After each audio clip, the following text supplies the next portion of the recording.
Hello, you guys. I'm sorry. I'm still trying to change my setup here because I had to change phones.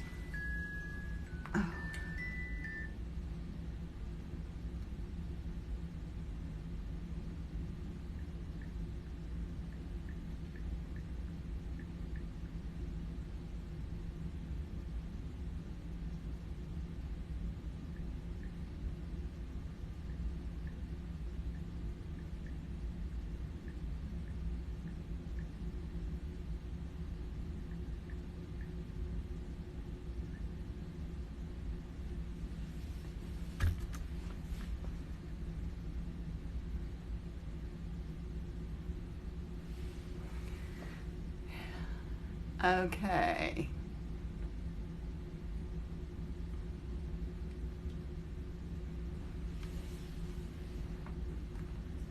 Technical difficulties.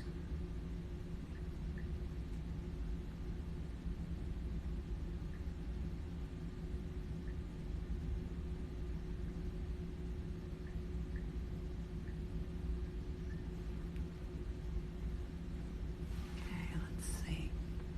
Let's. Oh, shit. Oh, my God. All right. Dear Lord. Oh, my God. Okay, now I gotta go to the other account and watch this live. Okay, let's go here. Search. Lord help me. There we go.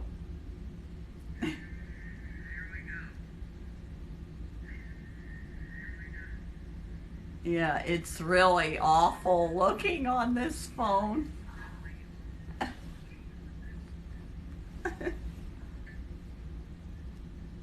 Yeah, this phone is like it's an iPhone 6S. So it doesn't have a very good picture on it. There we go. I'm sending the invite. Wait a minute. How do I do that? Share the live. I'm sharing the live with Diane. I'm going to share the live with somebody else.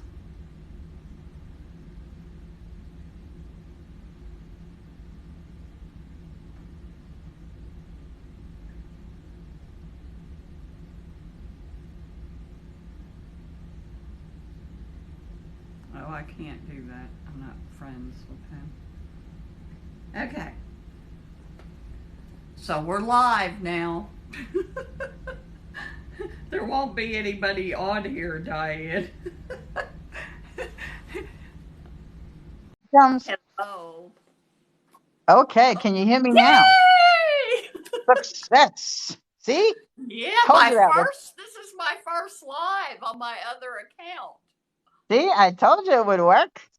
If the phone on your Yeah. speaker is It's crappy, the picture's kind of crappy because I mean that this phone is 7, 8 years old. Hey, but that's not that bad.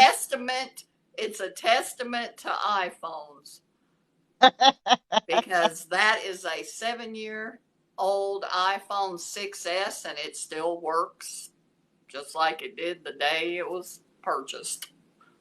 Yep, I just with the phone I had to just get rid of was 7 years old. I bought it before I moved to Florida, Well, but see, it's I not an kept this iPhone. one and I'm getting a new phone to replace this. In fact, I'm going to put my case on this phone back on it this case, because it's got that wallet on the back of it, I have to take it off to put it in the Yeah. tripod. And so let's put my case back on my phone. Mm-mm-mm. But yeah.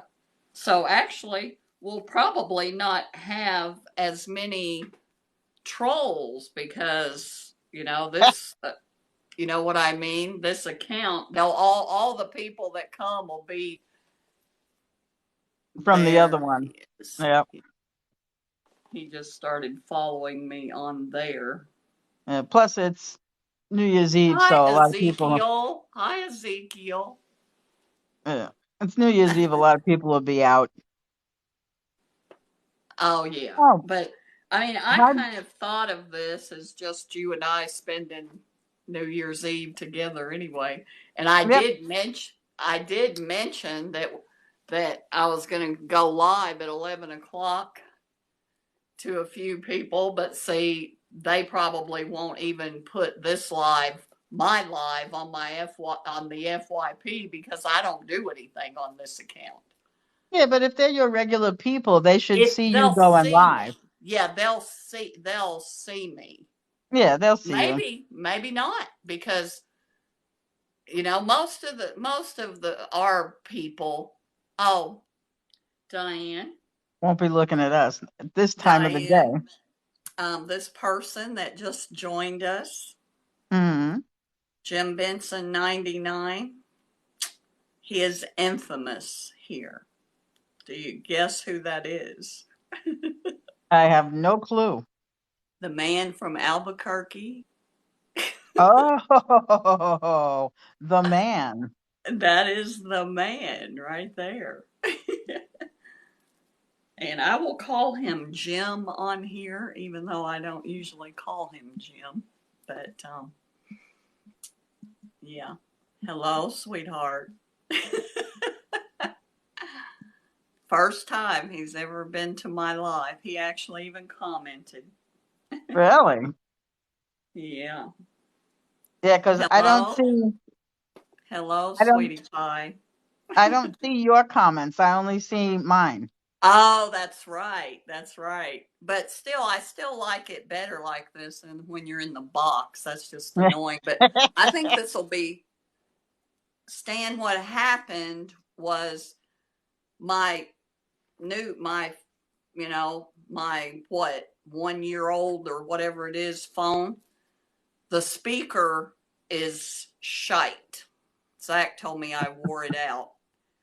And I forgot about that until this afternoon. So I had this whole rig. Stan knows I'm an electronics person, and I had this whole rig set up so that it would work, so that I could, have the phone coming through a auxiliary speaker, and everything worked. When I tested it, that all worked. But the one thing that I didn't actually do was like do a test live. I didn't do a test live to see if it was actually going to work. But yeah, so we are probably going to have a lot of people. Carter, is that my Carter? That is my Carter, isn't it? No, I did not see the Ohio game. I don't live in Ohio anymore, so I didn't see that. And I don't know if that's my Carter or not. I can't tell. But anyway, so we probably will not have that much. Now, what I was going to do. Hello, Carter. Hello, sweetie pie. Congratulations. Diane Carter and Peyton both just got back from Lansing, Michigan, where they both swept the tournament. Very nice. Peyton Very nice. finished with 12 and 0, and I think Carter was like maybe 9 and 2. I don't have it. Oh, actually, I could pull it up on here. But Yeah, yeah, impressive. yeah, yeah. And this was a big tournament too. So Nicely done, fellas. Nicely done. Hi, yeah. honestly. Love Oh, you, Carter. I invited mommy, but she's at work. Oh, does it not. work this late? What does she do? Oh, she's a surgical tech at the Ah, hospital. okay. Yeah, she's working these hours. She doesn't finish school until February, and she works this shift a lot. So, and holidays. Yeah, they don't get any time off. Yeah. But she's gonna continue. She's gonna And I told her she would do this. I told her this would happen, that she would just keep, she just keeps adding more things to it because she's decided she really would like to work in the ER, that she would really like to do that. That's Yeah. very stressful, though. I would She think. loves it. She loves it. She absolutely and guess who's decided he wants to follow in Peyton. Mr., going to be a pro football player, or more likely it would be baseball.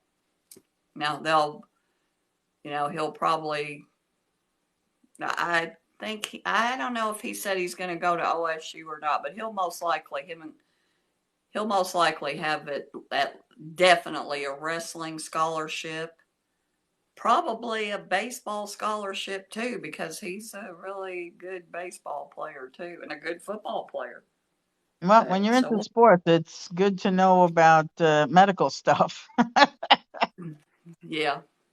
And see, he had to go through when they year before last at football, when they, he got hit and tore his ACL and had to have that knee surgery and go through all that physical therapy and everything.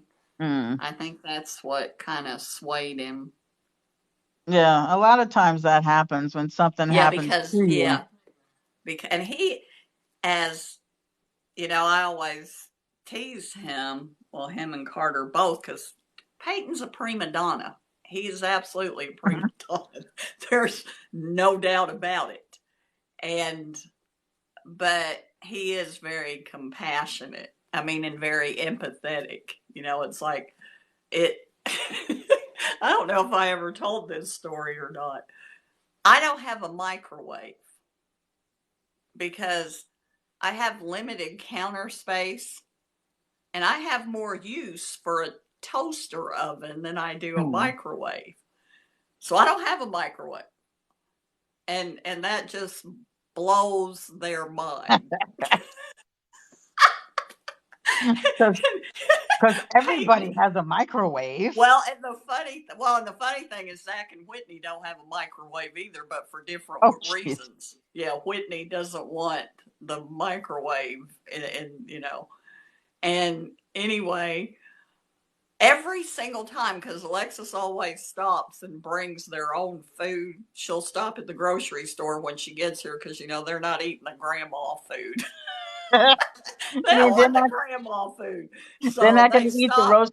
They're not going to eat the roast pork that you cooked for 17 hours. No. And but anyway, and Stan, I made more of that cornbread today. As a matter of fact, I didn't make spoon bread, but I made cornbread because I made this 8-bean soup. Oh my God, it was good. And here in the South, we eat cornbread in our bean soup, not crackers or anything. But anyway, Lexus always forgets. I know you do. The last cornbread that I made, I sent him a picture of it, and he said he would like to have a piece of it. I said, sorry, it's a gift for my Aunt Jackie. during the state of emergency weather we had, I walked it across the street to her. Your whole 1 inch of snow. But anyway, they always get that daggone microwave food. That's what they live on. And hello, they're looking for Kate. See, we don't know any of these people playing, but new people stopping in. Peyton said, well, I would love to have a Hot Pocket, but I don't want to wait 2 hours for it to cook in your toaster oven. And Alexis, and because they know that Grandma doesn't have very much money, and that just Peyton, he can't take it, and anyway, because it wasn't always like that. So, and Peyton, they were at Walmart, and Peyton said, Mom, these microwaves don't cost very much. Let's get Grandma a microwave and I'll pay for it. And Alexa said, Peyton, Grandma doesn't have a microwave because she's too poor to buy one. She doesn't have a microwave because she doesn't want one. And he's like, who would not want a microwave? It's like, what? I've never had a toaster oven, and a lot of my friends swear by toaster ovens, Oh, I especially love for that. single people. But And I'm I've saying never, that. What I do never I had eat? one. Yeah, and what do I eat most of the time, Diane? Peanut butter right out the jar. I don't even need it. I don't even need a toaster oven Or a microwave. That's or a when I have peanut butter microwave soup. because I don't. I That's a weird heat. Microwaves create this weird heat. You know what That's I how I mean? feel. That's It's how I like feel about air it's. fryers. Well, I don't know because I now my micro or my toaster oven is a air thing too, but with the rotisserie and all that stuff in it, but I don't know. Mm. I told my friend Karen, she's like, you always roast those chickens. Why don't you use that rotisserie? And I said, do you have any idea what kind of mess that would make? I ain't cleaning that up. And she's like, well, do you want to keep your toaster oven looking brand new or do you want to eat? And I said, yeah, I want to keep my toaster oven looking brand new. Yeah, I can go to the grocery store and get a rotisserie chicken. Thanks. we always laugh about that because my house cleaning and like I had to clean the kitchen today and Zach said, what do you have to do? Well, what'd you have to do? Dust the stove. Nice. I'm like, that's pretty much it. That's my cleaning. I have to dust the stove. But Zion did come and stay with me on Tuesday. I think it had been, I'm going to guess, it had probably been like 6 months since I actually dusted in this living room. So Zion was coming to stay with me Tuesday. So guess what him and I did all day? Dusted? You So break out yeah, the Swiffers? yeah. Well, he knows he actually, because the coffee table's got a big huge piece of heavy glass on it that I can't really lift myself. And I'm sorry, Zion, he's 7 now. So he lifted up one side and helped me lift that up so I could clean underneath it. And yeah, and No. he runs the dust buster and he also strips the beds. He's been doing that since he was what, 4. And I Ah, getting to forgot be to a have big him boy. do that. I forgot to Nice. have him do that because Zach was gonna turn my mattress when he came, and I forgot to have Zion go strip the bed, so I had to go do it. Hi, Damien. Happy New Year. Yeah, I can't see your people, and you can't see mine, and Nope. I don't know. Oh, I forget. Guess how many people I have? I have 3 people here. I have Stan here, and I said I was going to call him Jim on here because that's his TikTok name. Sorry, Stan. Oh, Um, well, your secret's out, Stan. yeah, yeah, Stan. Everybody knows who you are now. You can't run and you can't hide.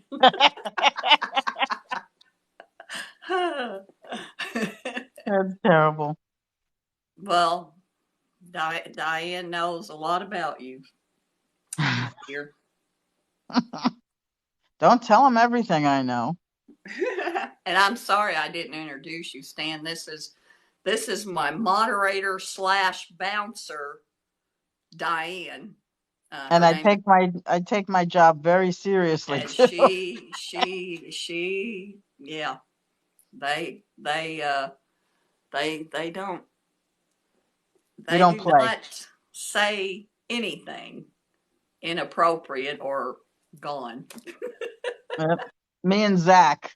Yeah, Zach's at the Zach's at the her and back door. Zach and well and Shelly. I Mm-hmm. told Shelly we were doing this, Mm-hmm. um, but it was on the other account. But I still think they should be able to. It's just because there's no activity on this account. it's not gonna, the videos are, it's not gonna be on the FYP. You know what I mean? Because I don't do anything over here. I don't comment on people's videos over here. I don't do anything. I post videos once in a while over here. Yeah. Yeah, I But take that's my okay because we didn't really need a bunch of yahoos in here anyway. yahoos. Yeah, And sometimes your lives are fine and we don't have a problem with anybody. And then sometimes there's like one after the other well, after it the had other. already started. It had already started on the other live. It was like, what? It's like, wait a minute. I know what that means. That is not good. I love when we have to translate bad stuff for you. Since I've been a Well, moderator for a hey, long time. in my defense, that one time, Gabby and Blake and Landon had to translate for you and Shelley. Well, they didn't translate; they just told you guys it was bad. Yep. And they So you still guys didn't didn't tell us know what why. whatever I don't. I have no idea.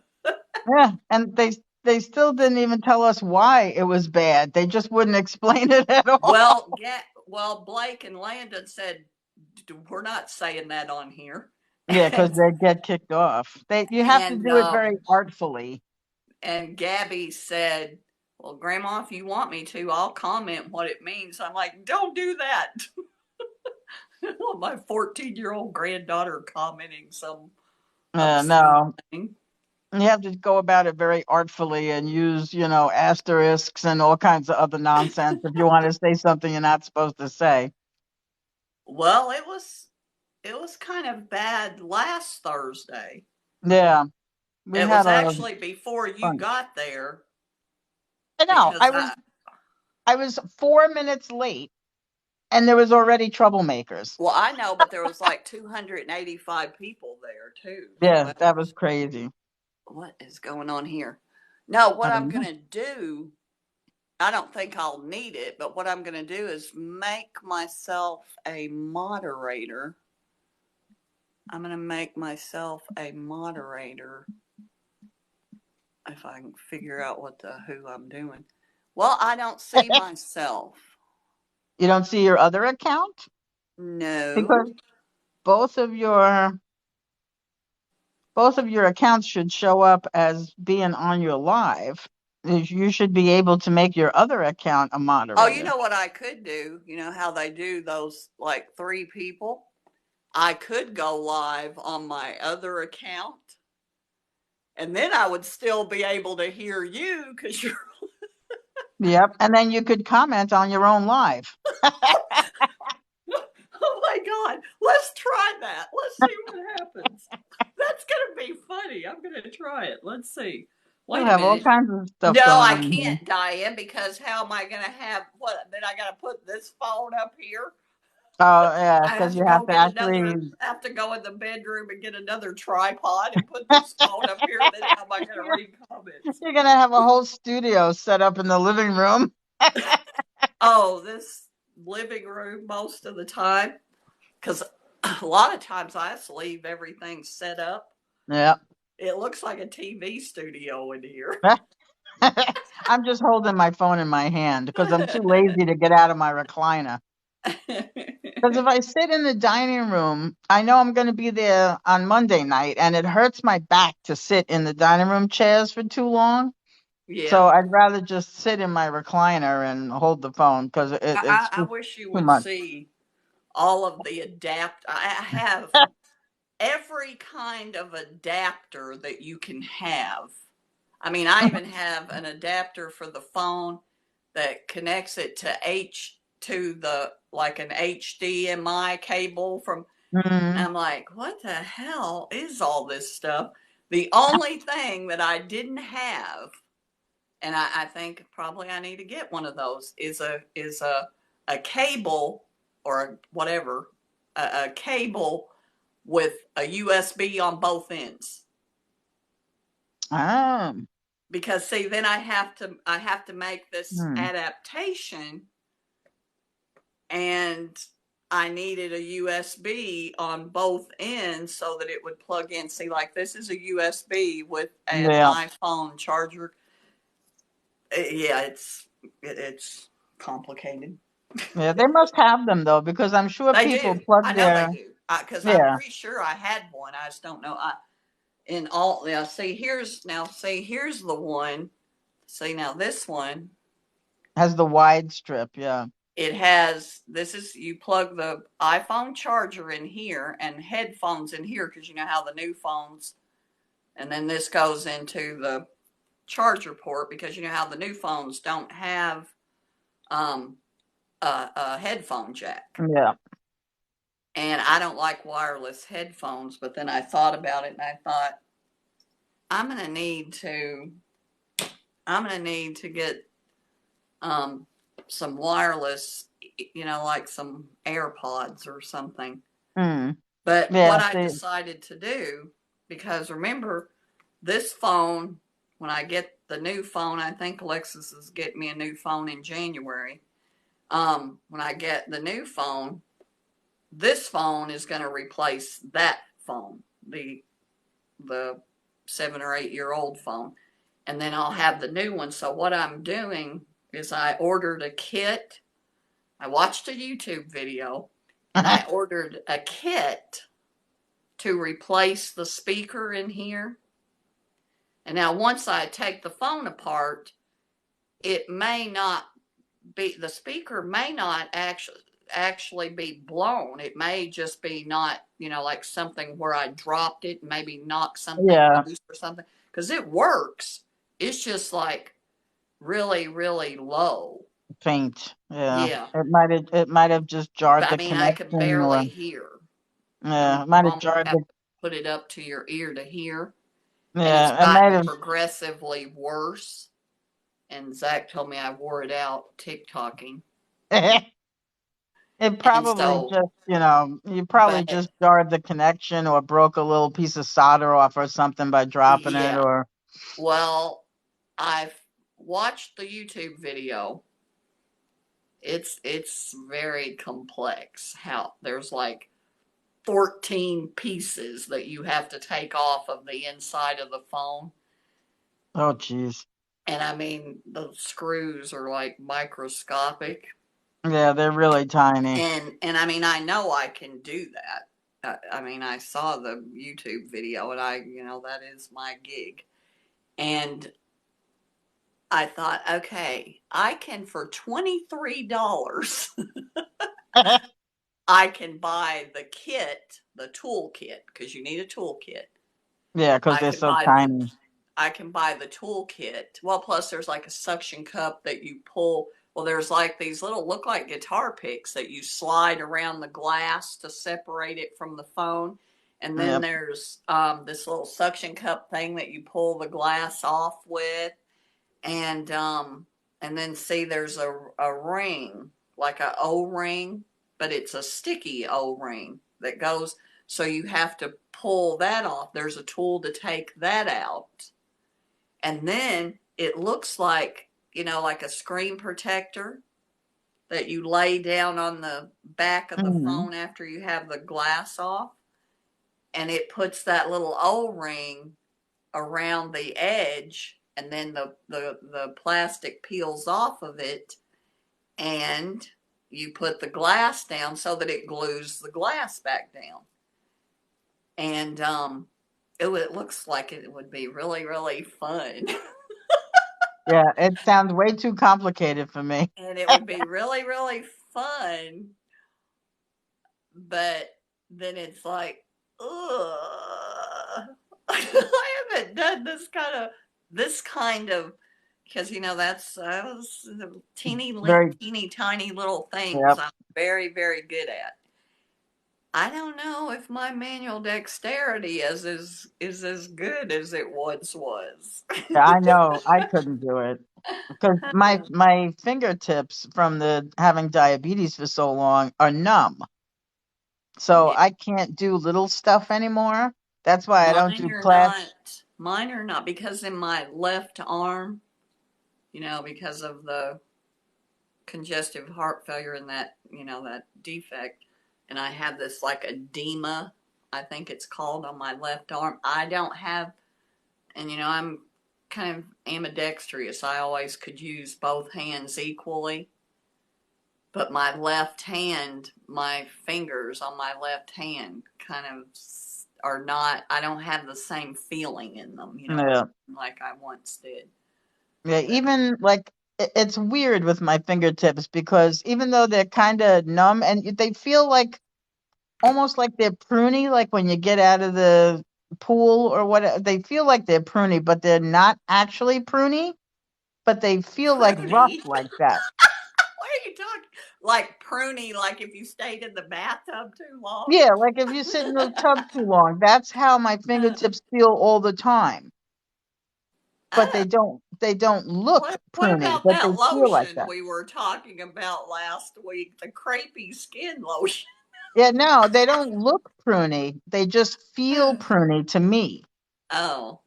but they're not actually pruny. Like Hmm. when I look at them, they look like anybody else's fingertips, Yeah, I but don't they know. feel pruny. It's weird. Mine It's have a it's little nerve bit of, damage. I think mine have a little bit of pruniness.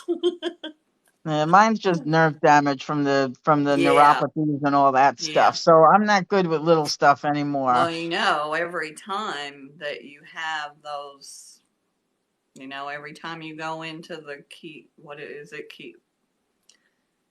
What is that? Ketosis? No, what do they call, what is it? I mean, Kaza's done that. I mean, she's been in a coma about 4 times. I mean, that one time, I think I talked about that one time that, I mean, she had no vital signs. She was gone. That's terrible. Her blood sugar was like 3,000. Oof. And, but what is, it's like 2 letters, and I think it's like DK. DK. I think it may mean diabetic ketosis or something, but it's DK when she goes into DK. I told you that before because she's a brittle diabetic. Her blood sugar has to stay. There's a very tight range, and if it Mm. goes out of that range, it'll crash or Yeah, But she spikes. yeah, but I mean, she's spent like you. She spent probably the last time was about 2 years ago. She spent 4 days in the hospital in a coma. Yep. It only happened to me once, and it was all because of stupid COVID Yeah, that it made me nauseous where I couldn't eat. yeah, So because I couldn't eat anything and I had no desire to eat anything and I slept for two yeah, days straight, my sugar just went through the roof. I yeah, don't do anything, my friend Leopold Dina Moore. I don't do anything for the neuropathies. They just happen yeah, and you just have to deal with it. All these creams and lotions and crap that they put on the market for neuropathy, none of them actually work. yeah, So you can't really do anything about it. You just have to deal with it. yeah. So I just deal with it. I try to wear, comfortable clothing. I try not to compress anything on my hands or my feet.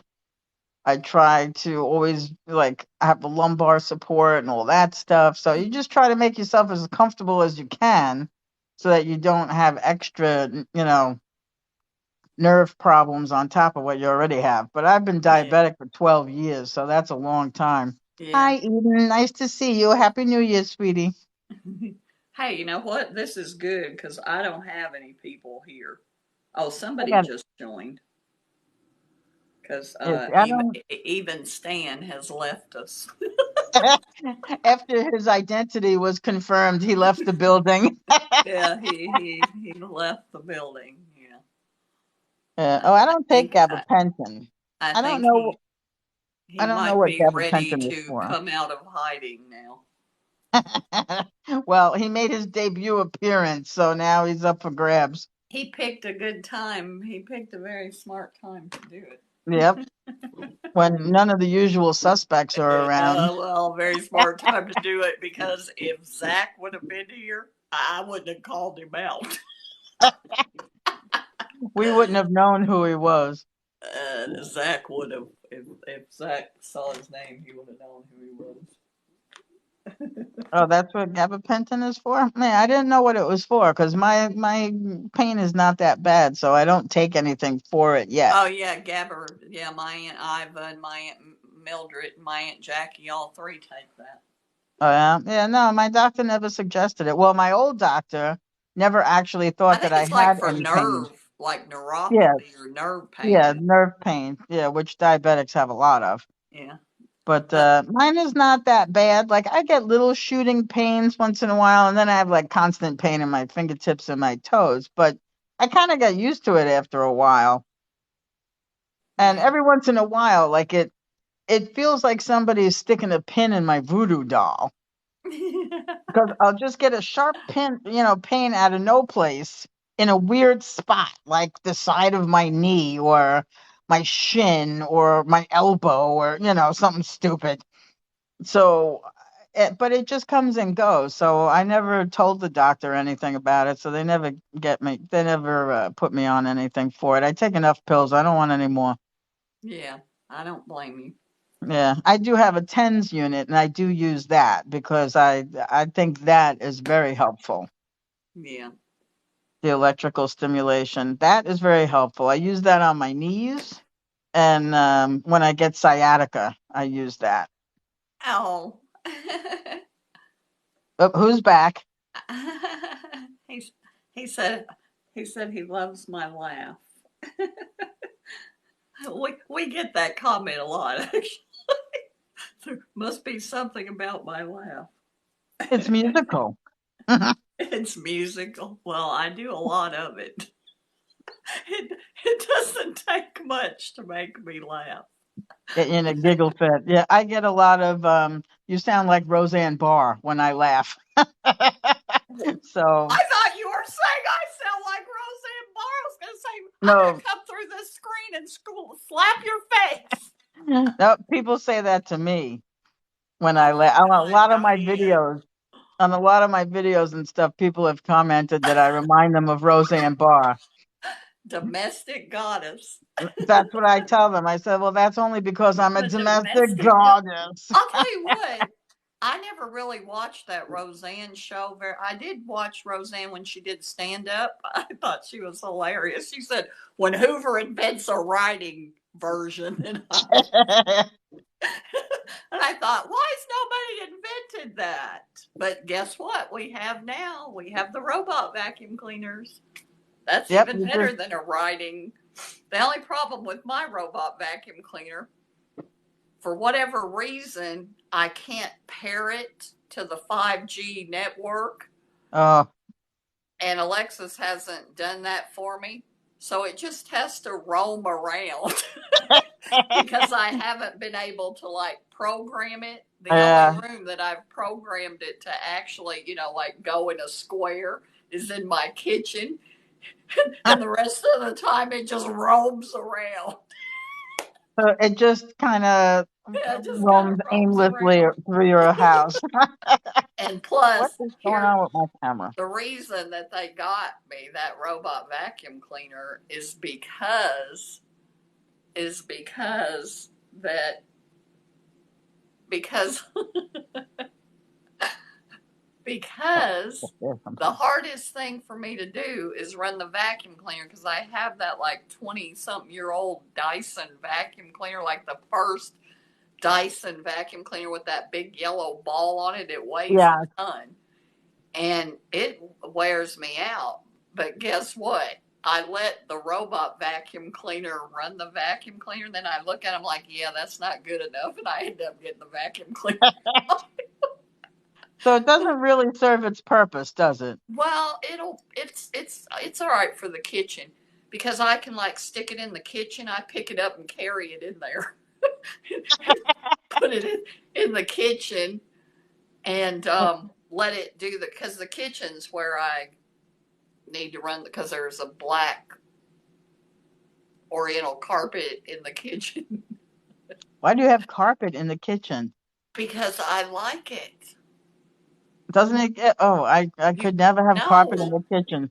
I'd be Diane, tripping there's all over it. nothing going on in that kitchen. You have no That's idea true. how.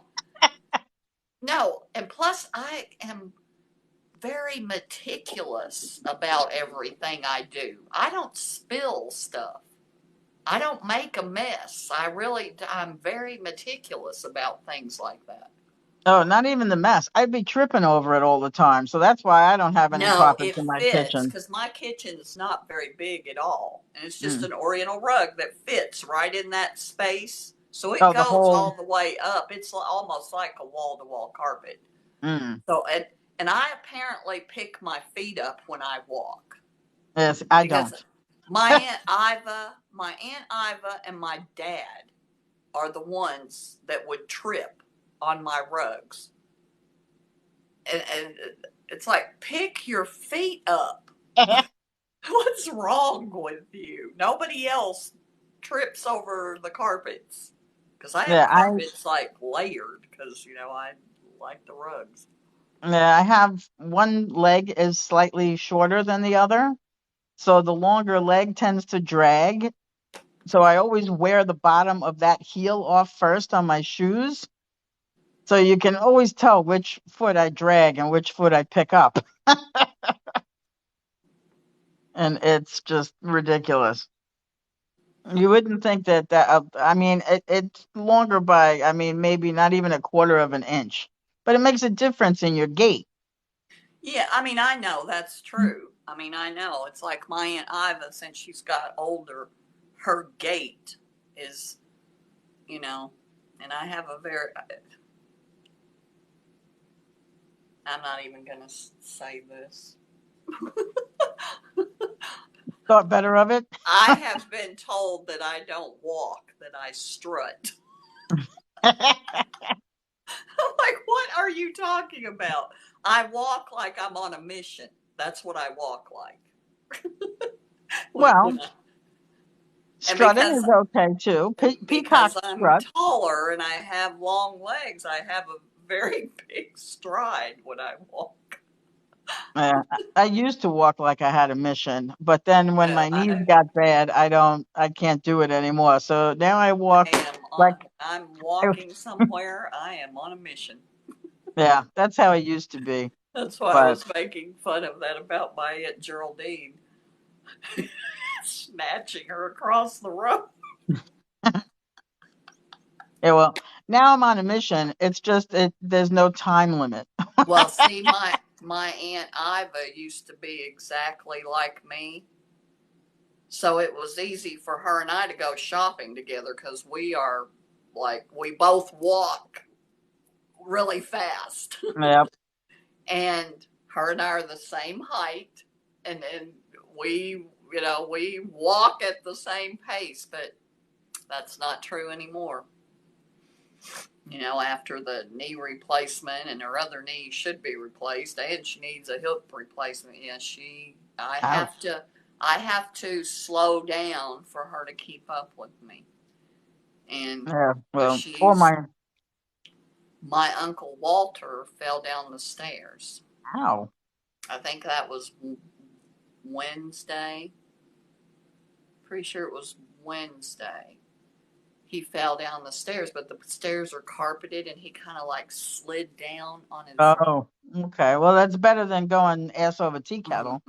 And I think they're thinking now, and you can't make these people go to the doctor. He Nope.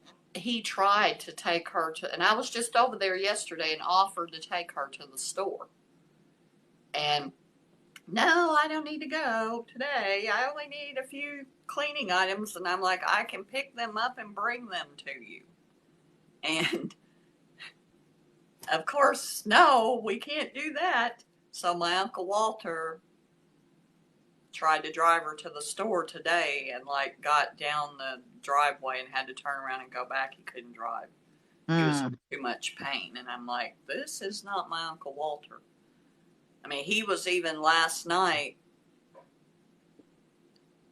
he was actually going to let me drive the golf cart and go put the chickens up.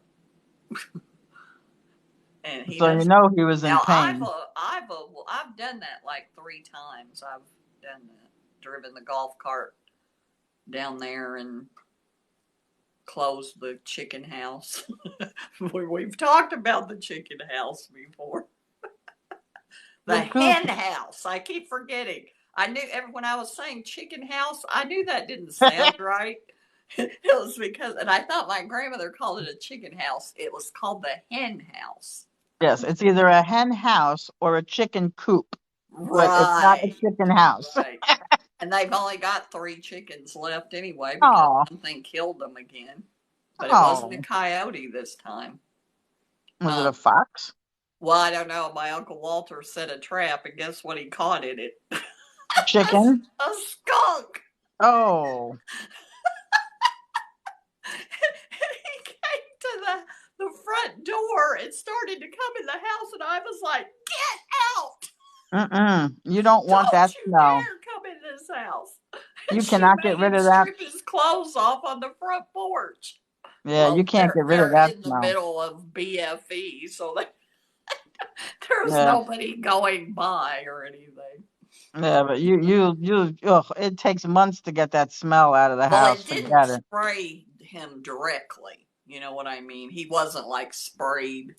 Yeah, He was but trying to get Zion to go down there and get the skunk out of the trap. Zion won't that's not even nice. Oh, go. Zion won't Happy even New go Year. outside if the chickens are out. Nice. I don't like chickens either, but Happy New Year. It's midnight. Oh, Yay. Happy New Year! Happy New Year! Happy New Year. Happy New Year! Happy New Happy Year! New Year. Happy Yeah, New I Year, called. Stan. You Is he still there? um hmm. I guess we can count this as you keeping your promise. I was not supposed to have to spend another New Year by myself. So I guess through I've spent, technology, you were able to keep your promise. Thank you, sweetheart. And I there you love you go. very much. And thank you for keeping your promise. Even if it is virtual, I'll take it. Yeah, right. Yeah, I have not spent New Year's Eve at anybody's house or with anybody in probably 20 years Well, since my mother passed. since I moved here, people around here don't, I mean, not, okay, my family of teetotalers, they're in bed at 9 o'clock at night. But now Zach and Whitney were going over to my cousin Brian and Leanne's. They were going to spend New Year's Eve together. They probably, I mean, they're in bed by now. Zach's a night owl like me, but Brian and them, they're in bed early. I guarantee you, they went to bed hours ago. I just heard like something outside that sounded like a gunshot. Probably fireworks. Over here, Oh, they're going off like crazy. oh my God, we're 2023. Yep. It's just I just wrote 2023 the first time on yesterday actually because I wrote my rent check. And I wrote January 1st, 2023. yeah.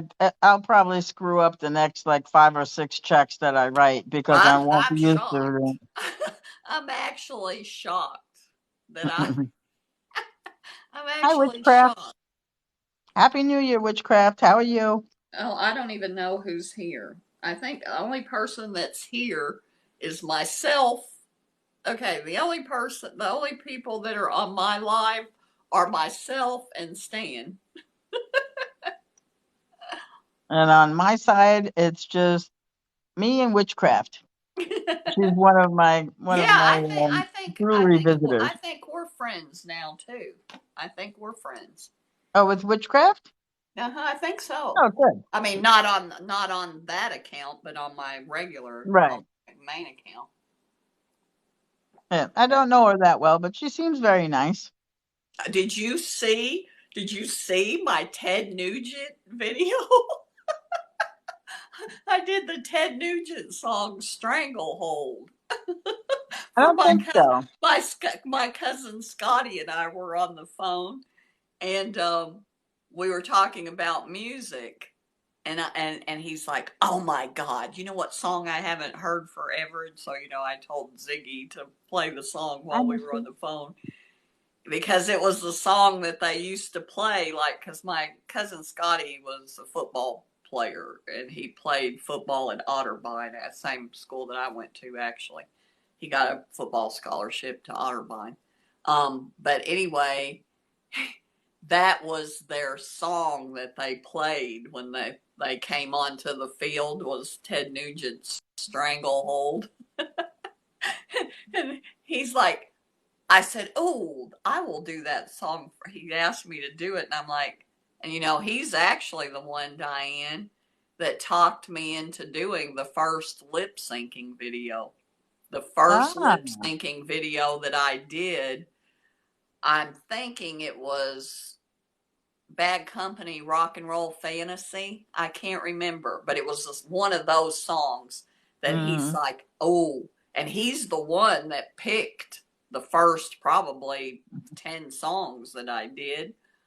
And so he's the one to blame for that. He's the one that's like, "Why don't you do like those other people on TikTok and do those lip syncing?" He was telling me because that Christmas video that I did, Mm. the "So This Is Christmas," the Alanis Morissette version.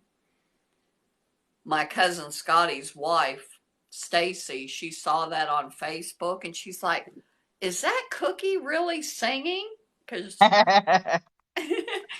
Not quite. Oops. and I don't know if I told you that or not, Diane, but Stan calls me Cookie too, because that's what people called me when I was in high school. Oh, you got that nickname in high school. No, I thought that was a. I had that nickname since I was born. Oh, okay. So it But started then out when as a I got family name. older and got out of high school and was working, I didn't use that name anymore. That would be a little difficult to be taken seriously. That's true. Somebody told me that actually. They said, "Okay, you got enough to overcome. You're a woman in a man's world. You got that accent. And now we're going to ask people to call you Cookie. You might be stacking the deck way against you. Yep. Oh, That might be a bit to overcome." wow. That was a big one. The I don't people. know I. who this person is that Oh, has been with me the whole time I've been on here. It's like this big long name. I'm going to look at them. It's this big long name. It's like mean, or I have no idea what it says. And they've been here with me the entire time that I've been on. But they well, haven't commented, I don't think. they must find you interesting then. I was just watching the Yeah. fireworks. The people in the next community over shoot Mm-hmm. off some real pretty ones, but I wish they would be done already because I hate the noise. I like the way fireworks look. I just don't like the noise. I don't mind it. I like the smell. I like Yeah, the I don't. sulfur smell. I don't like the burning smell. I like that sulfur smell. Oh, I Ooh, like the smell of gasoline, I but I keep don't like hearing the smell weird of fire. noises. I keep hearing weird noises out Yep, there. it's probably fireworks. No, it was like a sizzle noise. Or maybe Well, like a, oh my God, Diane, we got this amazing new car wash because I used to drive me nuts because people here apparently wash their cars at their house or something. Because, I mean, this is a rural area hmm. and they had like the crappiest car washes. And, I like my car washed all the time, but the car washes are crappy. Well, we had that salt on the roads, and my car's 40 years old. I don't want salt on my car, and No, I on the needed a car wash undercarriage. that has the undercarriage cleaner. Hmm. And I was telling my Aunt Iva, I'm like, I got to go to that crappy car wash that's like doesn't even half work. And she's like, no, they built this big new car wash. I'm like, oh, really? So she told me where it was, and I went there, and it was amazing. It was amazing. It was, I mean, like, even because I have those forged alloy wheels, Mm. and I have to, like, really do some scrubbing on, because, I detail my own car. I have to do some scrubbing on there, and put the tire shine on and all that stuff, Yep, because yeah, because that's it's got to be just so. well. The kid across the street does mine. My Aunt Iva, we were going to the store, and she had this issue. She had to take that stuff. I don't know what it's called for like a bladder infection or something. She has serious issues with that, and she's like, "Oh my god!" And it's like 12 miles of country roads for us to get to the Kroger. She's like, I'm afraid I'm going to pee my pants. Oh no. I will tell you what, you pee in my car seat, you will have peed your last. I will drop you off in the woods. That will be your last. I will tell you that because, Mm-mm. yeah. Yeah, I let the kid across the street do it because his That, father that, helped him. that, oh, I think you get the death penalty for that. Yeah, well, my little helper man across the street does mine. When I first moved in, I guess he was like 8 years old, little Cam, and he's the sweetest thing. And he's very helpful, and he was saving up money because he wanted to build his own computer. He didn't want a ready-made, laptop or Right, whatever. He wanted to build his own computer right. because he likes gaming and all that other Yep. business. So he needs the video cards and the this and the that and the fans and the lights and the fancy keyboard and all that. So he was looking for odd jobs to do. So he used to sweep out my garage for me. He used to weed for me. He would help me do little things in the house. Nice kid. Now he's 14 and he's taller than I am. And he used to be a little tiny thing. I was like, holy shit, how long have I lived in Florida? It's You've 20 seen years? a No, kid. six You've years. seen a kid sprout up. I know. It's unbelievable. But he washes the car for me, and it is 10 times better than if I did it. Because he does, like you said, he washes all the little cracks and crevices in the wheel and the rims, and he polishes the tires, and he polishes my dashboard, and he vacuums out my cup holder, and he's very particular, and I am not. For me, when I do something, it's like, okay, I'm done, good enough. But he is very particular, and his father helps him, so I let him detail my car because it's way better than if I did it. Yeah, see, that's my issue because I was used to, especially when I worked at the Mercedes-Benz Mm. dealership, Yeah, they they wash know. and dry and vacuum your car out for you. Now, not for the people who work there. They didn't, I mean, they did it free, but we were supposed to tip them at least $5. Mm. And what I would do is I would tip them $5 or $10 and how they do it there is they run it through a car wash, but then they hand dry it and Mm. they put the tire shine on and Vacuuming out and whatnot. Oh, I don't hear you. I lost your audio. I know what the Oh, problem now is you're that back. she's here. I can do it from this phone. No, hang on. Here's what I can do. She was going to come to the live. Well, we're not on live. Where are you? What happened to your live? Here,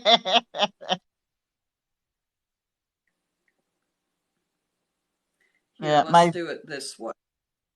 my Okay, sister-in-law I just can texted share. me. I can share the live with her. There you go. Hang on one second. I have to text back my sister-in-law because if I don't text her back, she's going to think I died. Hang on one second.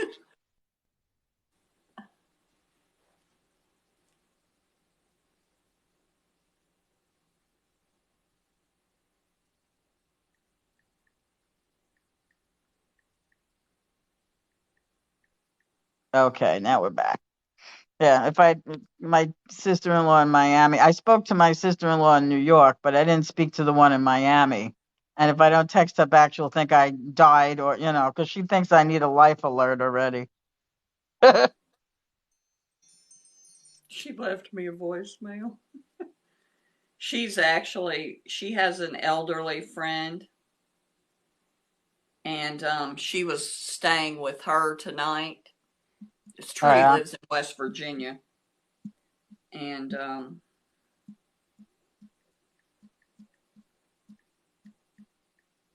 I'm telling her I have something to tell her.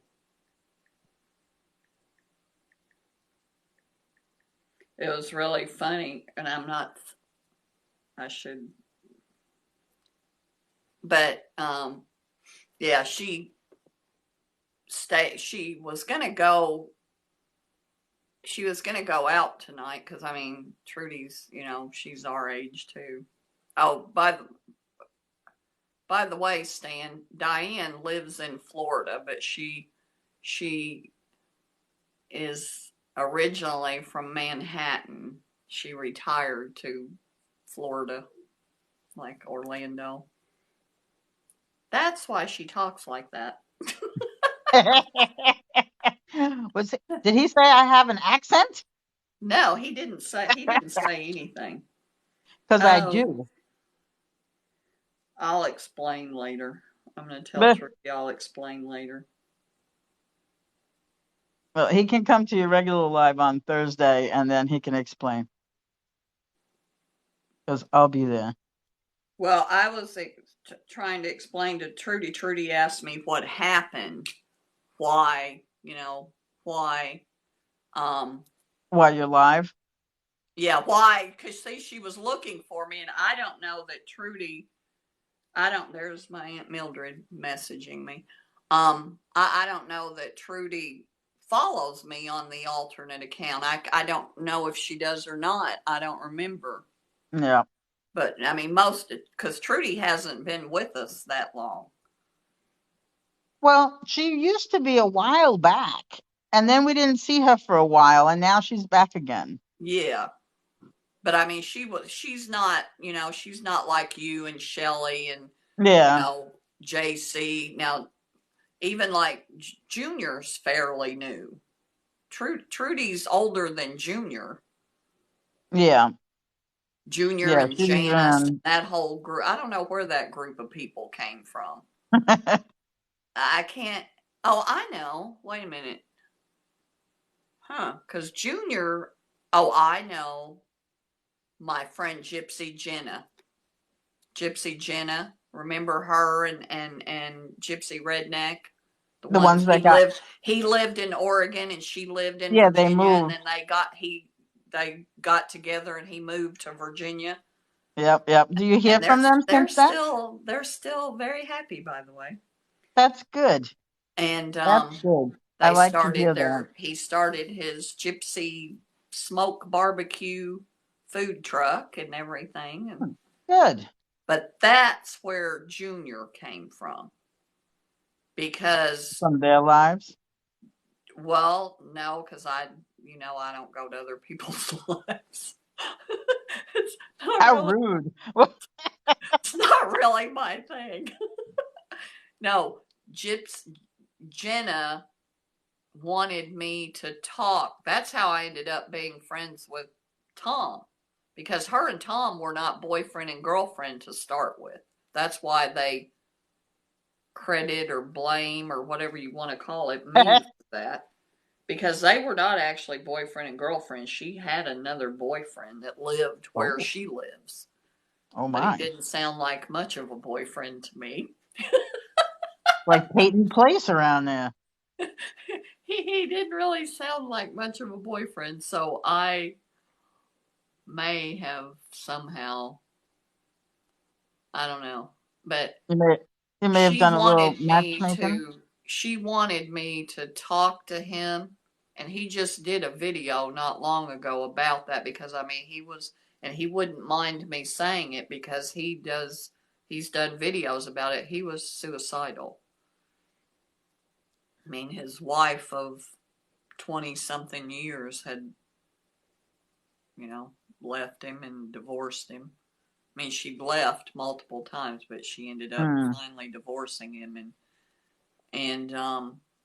and Jenna asked me to talk to him, and and that's sort of how I met Junior also, and then I became friends with them. Junior. Did you see Junior's new video? He what? Did you see Junior's new video? The one of them I saw and I was not very happy about. The one where he looks like a flasher? Oh, I know. I didn't. Oh no. Oh, you I have to see. see I that don't one. go to his page because he Yeah, I he doesn't there like to they wear a show up shirt. on my FYP sometimes, and the one that showed up on my FYP that was uh Iffy. not good. Okay, you know, I made the rule about I'm not duetting any of your videos where you're not wearing a shirt. Yep. Okay, this one Yep. was barely wearing even pants. In fact, it was made to look like he wasn't wearing anything, and I'm like, No. oh, Yeah, we don't need to see that. yeah, I don't want to see that. And Mm-mm. but no, he did this one that was really funny. It was he said it was hilarious. It wasn't him talking though. It wasn't him talking, but it was. I won't be able to even tell you because I would be laughing. He said that when he was in school, I'm going to try to say it like he did. I'm going to say it as though it were about me. When I was in grade school, every day my teacher would give me a new spelling. She'd pull a word out of the dictionary and ask me what it meant. And, you know, and of course I would try to spell it because nobody's putting baby in the corner, you know, from Dirty Dancing. Yep. Nobody puts baby in the corner. And so she goes to the dictionary and she says affidavit. And he's like, okay. Oh, that's what he said. It was the word was affidavit, and he said I had no idea what it meant, but I'm gonna have to do my best because nobody puts baby in the corner. and and he said, well, Jack and Jill had a son, and they named him David. Then they had another son, and they named him after David. Oh, jeez. And then he, because it's some comedian, it's not him. And then he's like, Yeah, okay. he's And then lip he gets syncing up and he goes, okay, I'll wait in the hall. it. I'll show myself out. I'll Bye go bye. ahead. I'll just go ahead and wait in the hall. It was hilarious. Now that one was really funny. I saw that one. I don't know what time this morning that it was, and I was rolling. It was just hilarious. And I didn't even say a word about him being shirtless because it was really funny. Oh, jeez. But yeah, Hey, MAG. Happy New Year, MAG. How you doing, hon? but yeah, he pushes the boundaries there. Well, that's Yeah, why I don't he. go to his page because I don't want to see that. Yeah, no, I think he came up on my FYP today too, but And he doesn't ever send me. Well, that one about the one about the domestic violence. no, not that. The one about the nobody puts baby in the corner. Oh, the affidavit. that popped up on my FYP this morning, and I was rolling. Yeah, But yeah, he the doesn't send me. He didn't send me that one. You know mm, why he didn't send me that one? Because he didn't have a shirt on. And you know my rule. he I ain't knows the rules. duetting any shirtless men. I Mhm. don't. He knows the rules. I don't care who you are. He knows the rules. Yeah, he knows the rules, and so if he wants me to duet a video, it's pretty much you can tell when he wants me to duet a video. You can tell because he's got his shirt on. But it is winter time. Well, but it's in it's in Louisiana. I don't know. I Well, was yeah, in I you was in New gotta. Orleans in November, and it was 76, 77 degrees. So I don't know where. I have no idea where he is in Louisiana. It Yeah, it looks like depends. in the bayou. In Then his he's south, and videos, yeah, it looks like he's like in the swamp.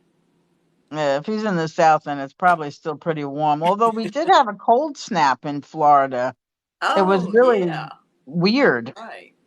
I Uh, got up a couple of days. It was just a couple of days ago. I got up and it was like 48 degrees in the morning, and I was shocked. And then I asked my counter robot. I can't say her name because then she'll ask me stuff. But I asked the counter robot what the temperature was at like 1 o'clock in the morning that night. It was only 32 degrees, which is very cold for Florida. I actually had to turn the heat on for a couple of days. It was weird because usually we don't get cold until the end of January, beginning of February. oh, So, Trudy, she's in around Orlando. Trudy's asking me. I haven't even been looking at comments. But Trudy, I'm sorry, I wasn't even looking at comments because nobody nobody was here because of me. What happened, Trudy, is my regular phone with my regular account on it.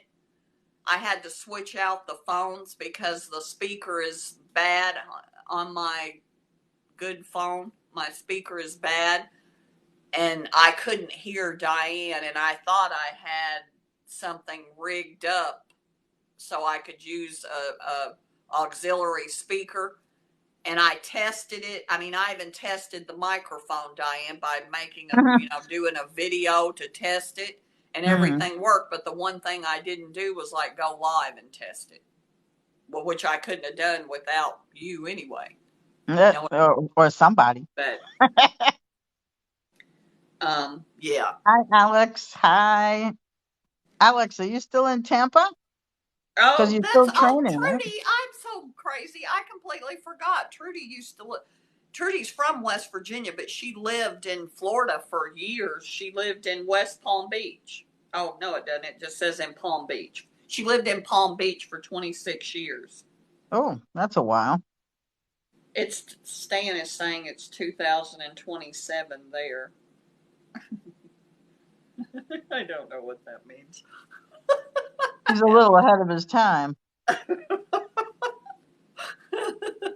Well, let's go ahead and jet ahead to 2027.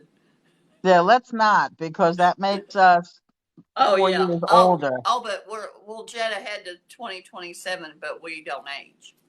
Okay, We're I'll gonna. go with I that. mean, if you're gonna make up stuff that can't possibly happen, you get to make whatever rules you want. That's true. We'll jet ahead to 2027, but it'll be like the baby and the that you spend into space, and it won't age at all. The It will get shorter though. yeah. But anyway, or oh, I just thought of something. My story about the time travel. Mm. If I go back, here's a problem. Here's a major flaw in the story. Uh-oh, paradox Going time. back in time to when I was 17, I won't be 17.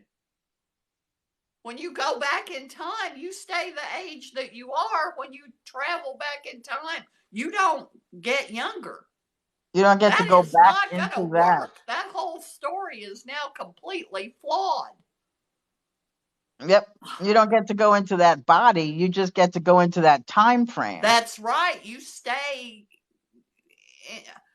Oh, there is no story of time travel where you get to go back in time to the age that you were then. There is no theory of time travel that works that way. Nope, because you can't send your No, memory that into that is not body. even going to work. Why did Zach not think of that? I I don't can't know. believe him, you know, fact checking my time travel theory that I'm using. And that didn't once occur to him that when I go back, I'm not going to be 17. I'm going to be the same age I am now. How's that supposed to work? You'll have to write notes to your former self to tell them stuff. Well, but no, you can't run into yourself. Well, no, you're not supposed to. Yeah, that can't. If you run into yourself, then you cease to exist. Yeah. Luckily, I don't believe in any of that, Oh, and I'm not worried about it. well, it ruins my story now. How am Well, I going to fix since that? since you're making the rules, you could Yeah, change the but rules to do you have whatever you to. want. It's kind of like if you're writing a story. If you're writing a story about vampires. See, this is my issue with that. What is the name of those? The the one the vampire Twilight, book Twilight, that Twilight. Twilight series. Here's my issue with that. If you're going to write about an existing monster, a vampire, there are the rules of the monsters.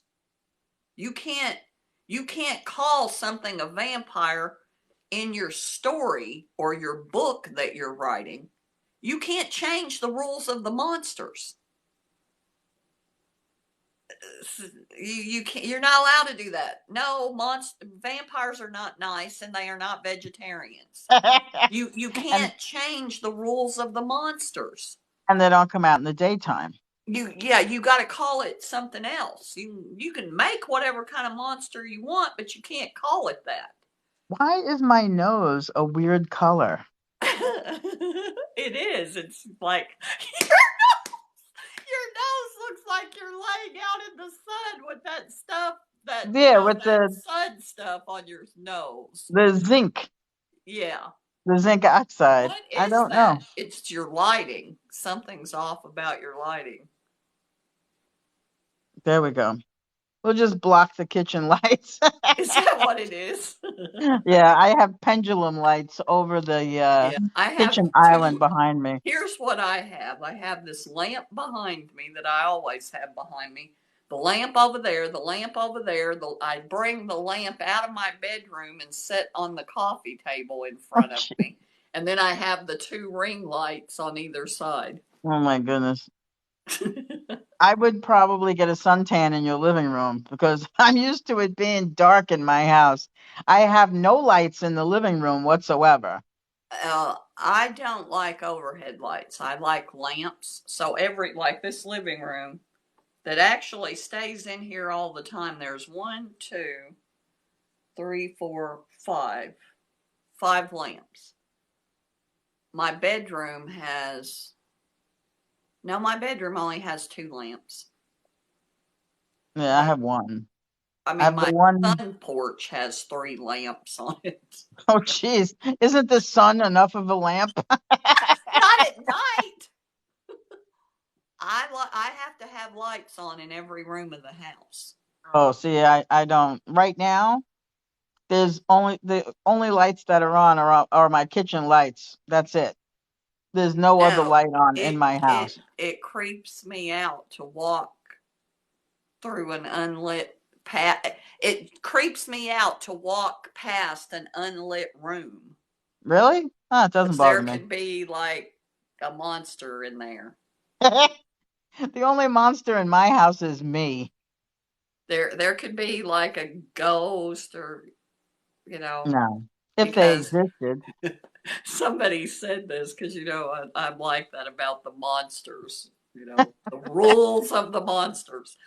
But that's why I was saying that about the time travel. No, if you're going to write a story about time travel, You the have to obey the rules. mechanism has to, it has to adhere to the theory, the quantum physics theories of time travel. You can't just make up that. You can't make that up and have it be any way you want to and call it, because it doesn't work that way. Yeah, I would have to make up my own monster then, because I would have all kinds of Yes, crazy you can rules. make up any kind of monster that you want to make up, but you can't call it. You can't make a write a story about vampires Something and that's well change the known. rules of the monsters. You're not allowed to do that. Not in my world. See, and if I wrote a story, I would be the monster, and everywhere I went, the lights would go out because I like it dark, and See, I I'm the couldn't one. write. I Uh, couldn't write a scary story. oh, I I could. actually did used to write short stories for this magazine called Fate.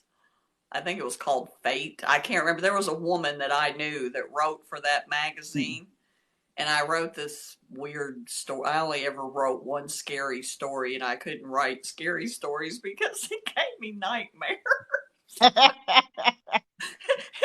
And I can't write.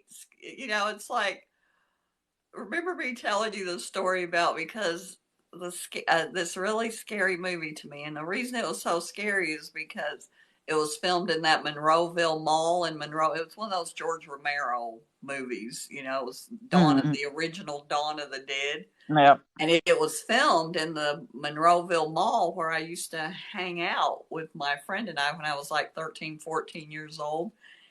And so that movie absolutely terrified me. But here was the thing. There was one line in the movie, because it's the zombie apocalypse. Yeah. And the one line in the movie is one of the main characters said that his grandfather said, "When hell is full, the dead will roam the earth." So that was like what zombies are. Yeah. And that was so scary to me. And anyway, that movie is so scary to me that this has been like 10, 12 years ago. Zach, I saw on Amazon like it was probably about the 50th anniversary edition, because I think that movie came out in 1978. The George Romero one? Yeah, Mm-hmm. The probably. Dawn of the Dead came out in 78. And I saw like this anniversary edition, whatever anniversary. It could have been the 40th or 35th or whatever. I don't know. It was like 10 years ago. So what? Probably the 30th or 35th, or could have been the 25th or something. But, it was just, I saw it on there. And it had a documentary about filming the Dawn of the Dead, which I really wanted to see because I thought I'd see some more scenes from that Monroeville Mall. And I Yep. loved that. I loved seeing that. You know what I mean? It was just Mm-hmm. cool to me. And anyway, I wanted to order the movie, and then I was like, and then it was like scary to me to think of that movie being shipped to my house. It's just a movie. And so I called Zach up and I said, "Zach, I just found the original Dawn of the Dead with a documentary with it. It's like an anniversary edition, but I'm going to need to ship it to your house." And he said, "Why are you shipping it to my house?" And I said, "Because it's too scary for me to have in my house. The the idea of that movie being in my house scared me." And so I said, "I'm going to just go. I can't watch it here by myself anyway, so I'm just going to go ahead and send it to your house, and you keep it, and then sometime you and I'll watch it." And But it's funny. I'm glad I actually bought it because remember I told you my grandson Landon collects old horror movies, Mm-hmm. but he actually collects them on VHS. Yep. But I told Zach to go ahead and give him that because that's hard to find. I Yeah. actually Yeah. The old one. I did find it for him though. I did find it for him. It's the VHS tape of it. I got it for him, I think, for his birthday. I either got it for him for his birthday or last Christmas, but I did find the original Dawn of the Dead on VHS with the box, still had the box cover on it and everything. Mm-hmm. Yeah, I remember watching that movie at a graduation party. I was at a graduation party. We were graduating from high school in 1978. And I Yeah, I remember graduated in 79. I sitting graduated in in my 79. in my friend's basement watching that movie, and everybody was all creeped out because it was, first of all, we were in a dark basement, which doesn't bother me, but bothered them a lot. I So, saw that movie at the drive-in. oh, so you're nice and safe in the car until they come banging on your windows. My Ah. husband and I I forget, we had been to this park all day. It was with my oldest daughter, Jolyn, who turned 42, by the way, on Oh, happy birthday. Friday, not Saturday. She was born December 30th. I was in the hospital on New Year's Eve. Oh, jeez. And in 1980, and when it turned 81, actually.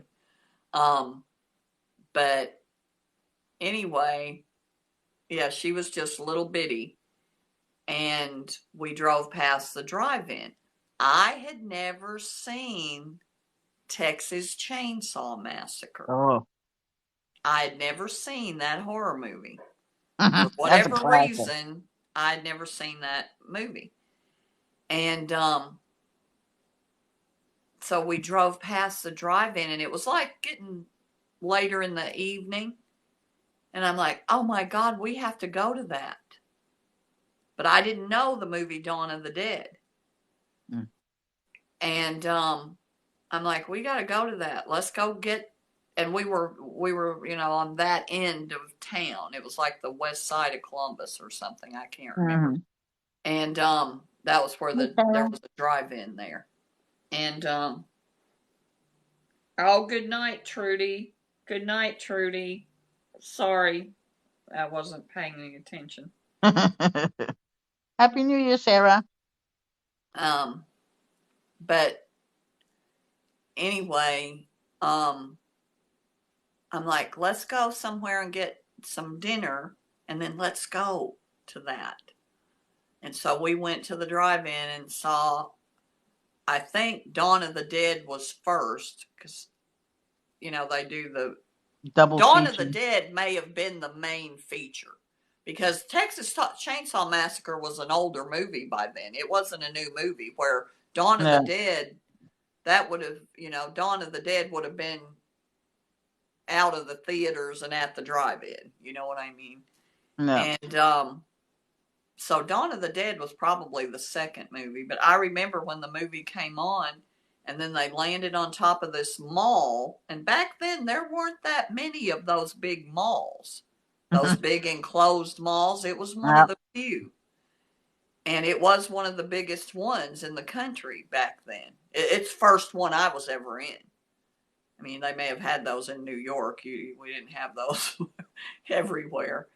And but it was huge. And I mean, it was self-contained. It had everything in it. Hmm. Like it had a ice skating rink that Oh, jeez. also turned into a basketball arena.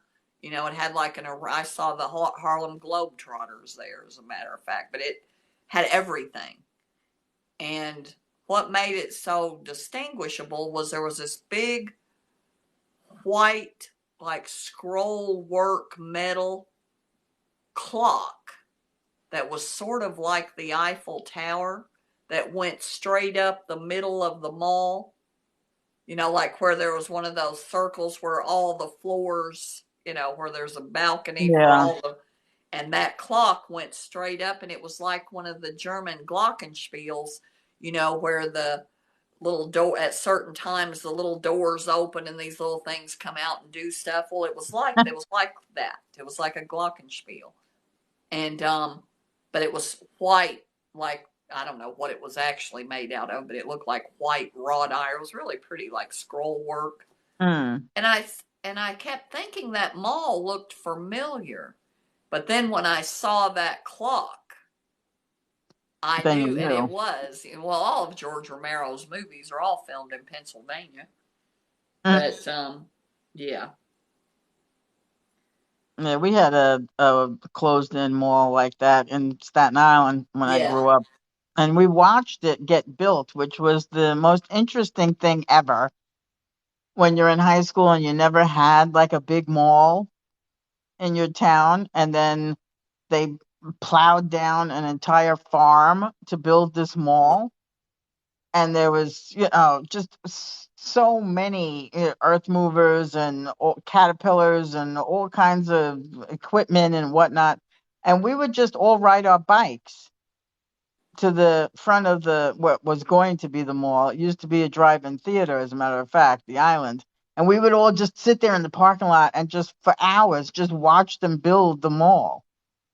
And it was so interesting. And then after a while, because so many kids used to come and sit there and watch them build the mall, the guy that owned the farm next door to the mall would bring his ponies into the parking lot and you could pay for a pony ride. And he actually made money off of the kids just watching the construction by giving them, it was like Brilliant, $2. Yeah, brilliant. That's capitalism. brilliant. Capitalism's I've popping never off. actually, I've never actually seen how they would build a big, huge mall like that. I It bet was there's some. something. I bet there's some good documentaries about that.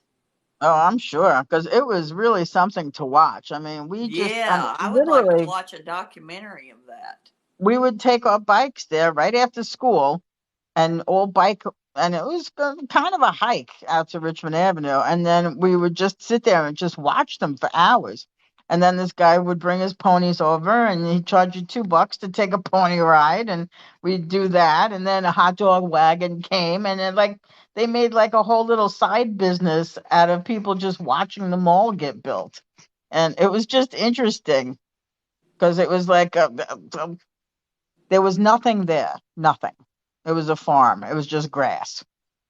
And I guess he had small livestock. He didn't have cows or anything. I think it was a goat farm.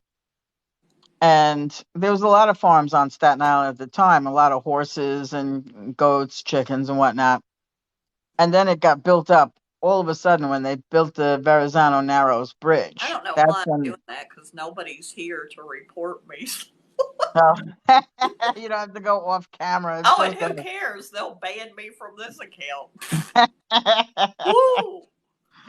Nobody will see anything anyway. It's Hmm. just us.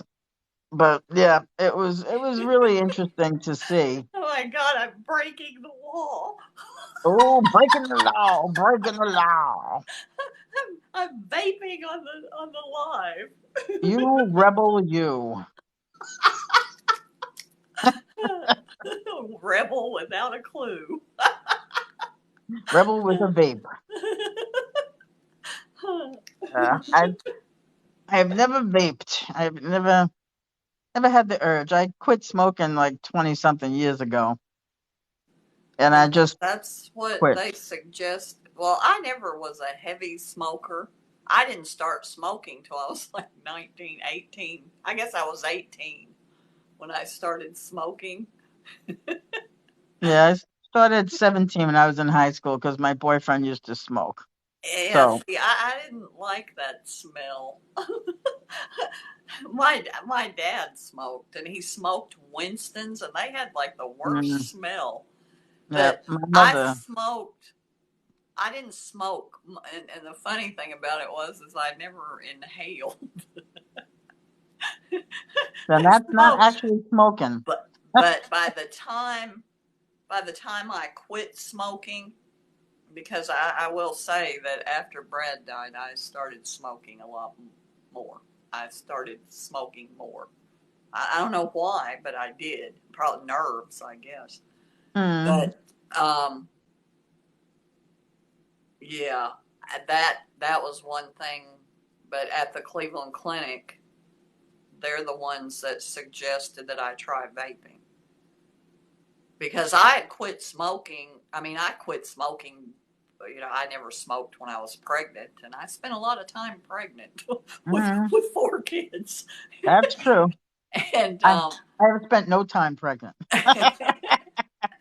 and but it was when I started working at Abrasive in 1988 is when I started actually smoking again because everybody in the lab smoked, and I started smoking. And I think at some point I did start inhaling. And but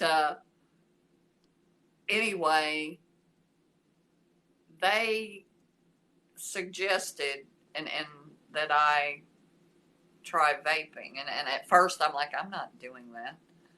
And because they were the only ones that had actually done any studies, and how they presented it is it's not a good idea to inhale anything into your lungs. Yeah, any And foreign matter is not good. but that it is the reason that they are against banning vaping and support vaping is because it's so much safer than it doesn't do the damage to your heart and your lungs that cigarette smoking does, because Mm. it's just a safer delivery system for the nicotine, because I am an addict. That's You do something your not body want to doesn't need be either. around me without the nicotine. I am very, very mean.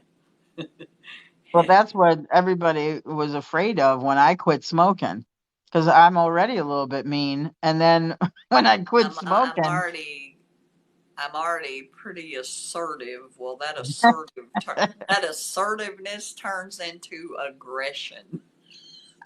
yeah, well, that's what all my friends were afraid of when I quit. Yeah. They were like, "Oh my God, you're going to turn into such a bitch when you stop smoking." Well, I that's was what I like, was getting ready "Listen, to say. When Brad and I were first together, I quit smoking, and I hadn't smoked for, I don't know, 3 or 4 weeks, something like that. And we only had one car because we worked together, so we rode to work together. We didn't need to, and we were joined at the hip. hmm." We never went. One of us never went anywhere without the other. We just didn't, and so we didn't need 2 cars. There was no point to us having 2 cars because one would always be sitting there because we were always together. Yeah, I And never had 2 cars when I was married either."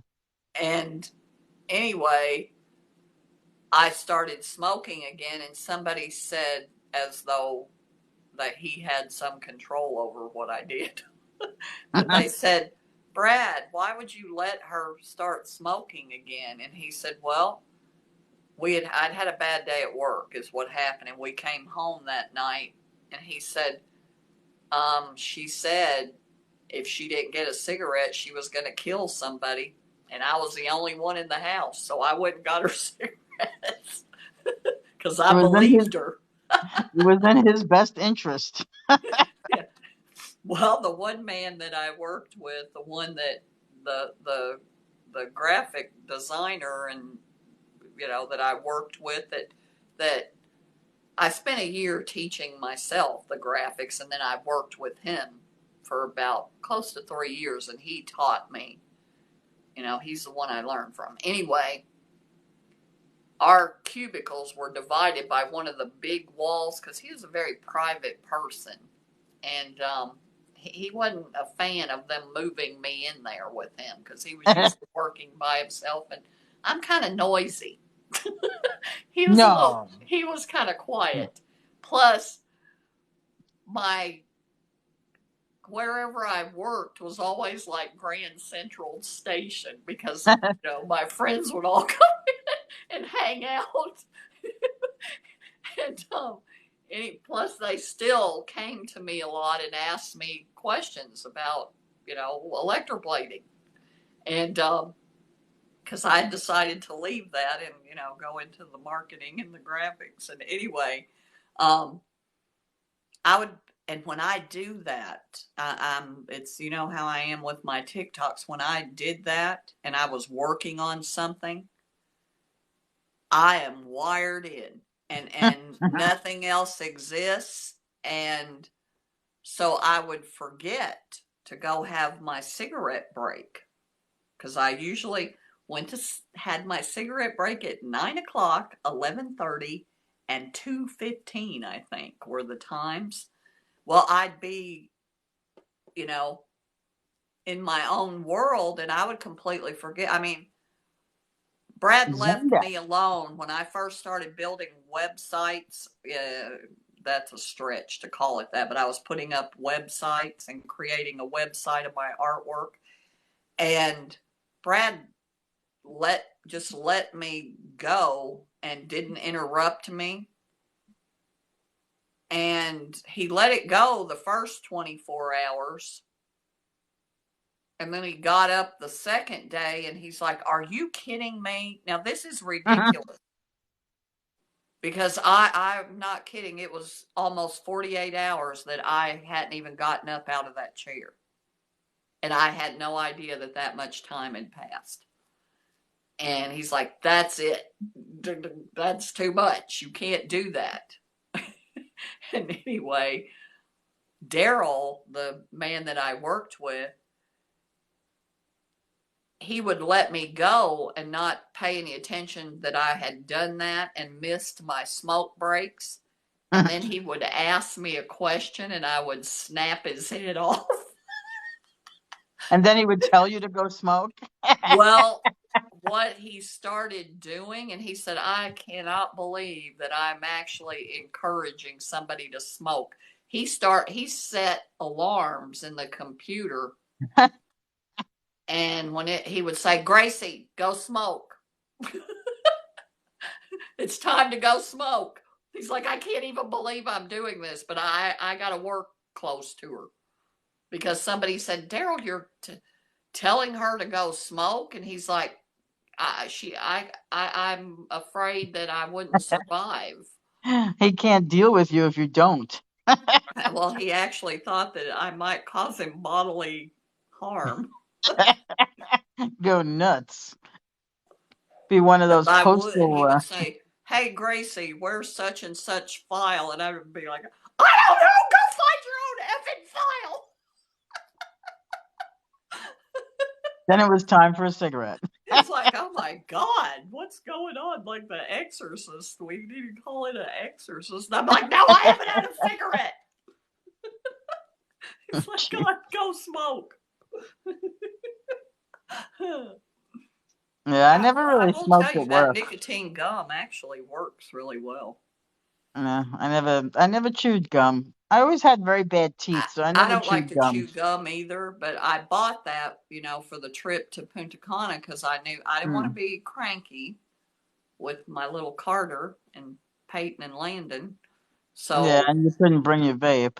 and well, I could. I took my vape, but I Oh, couldn't. did I you? mean, I'm in the airport. I can't do it. I mean, Mm. look, we spent all day in the airport and on Yeah. planes to get there.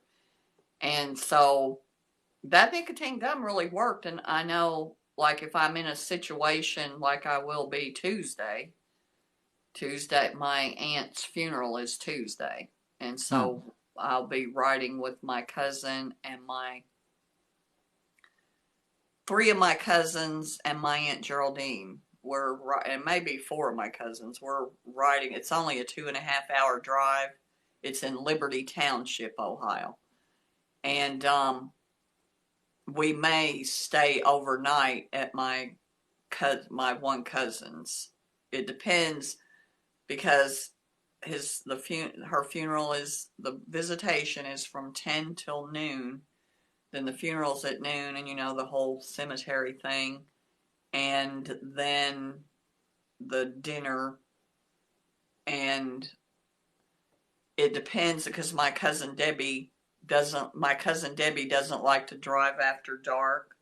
Yeah, And I don't either. so if we end up being there, because if you figure, the funeral's probably an hour, and then, by the time we get to the dinner, Yeah, it's that gonna be late.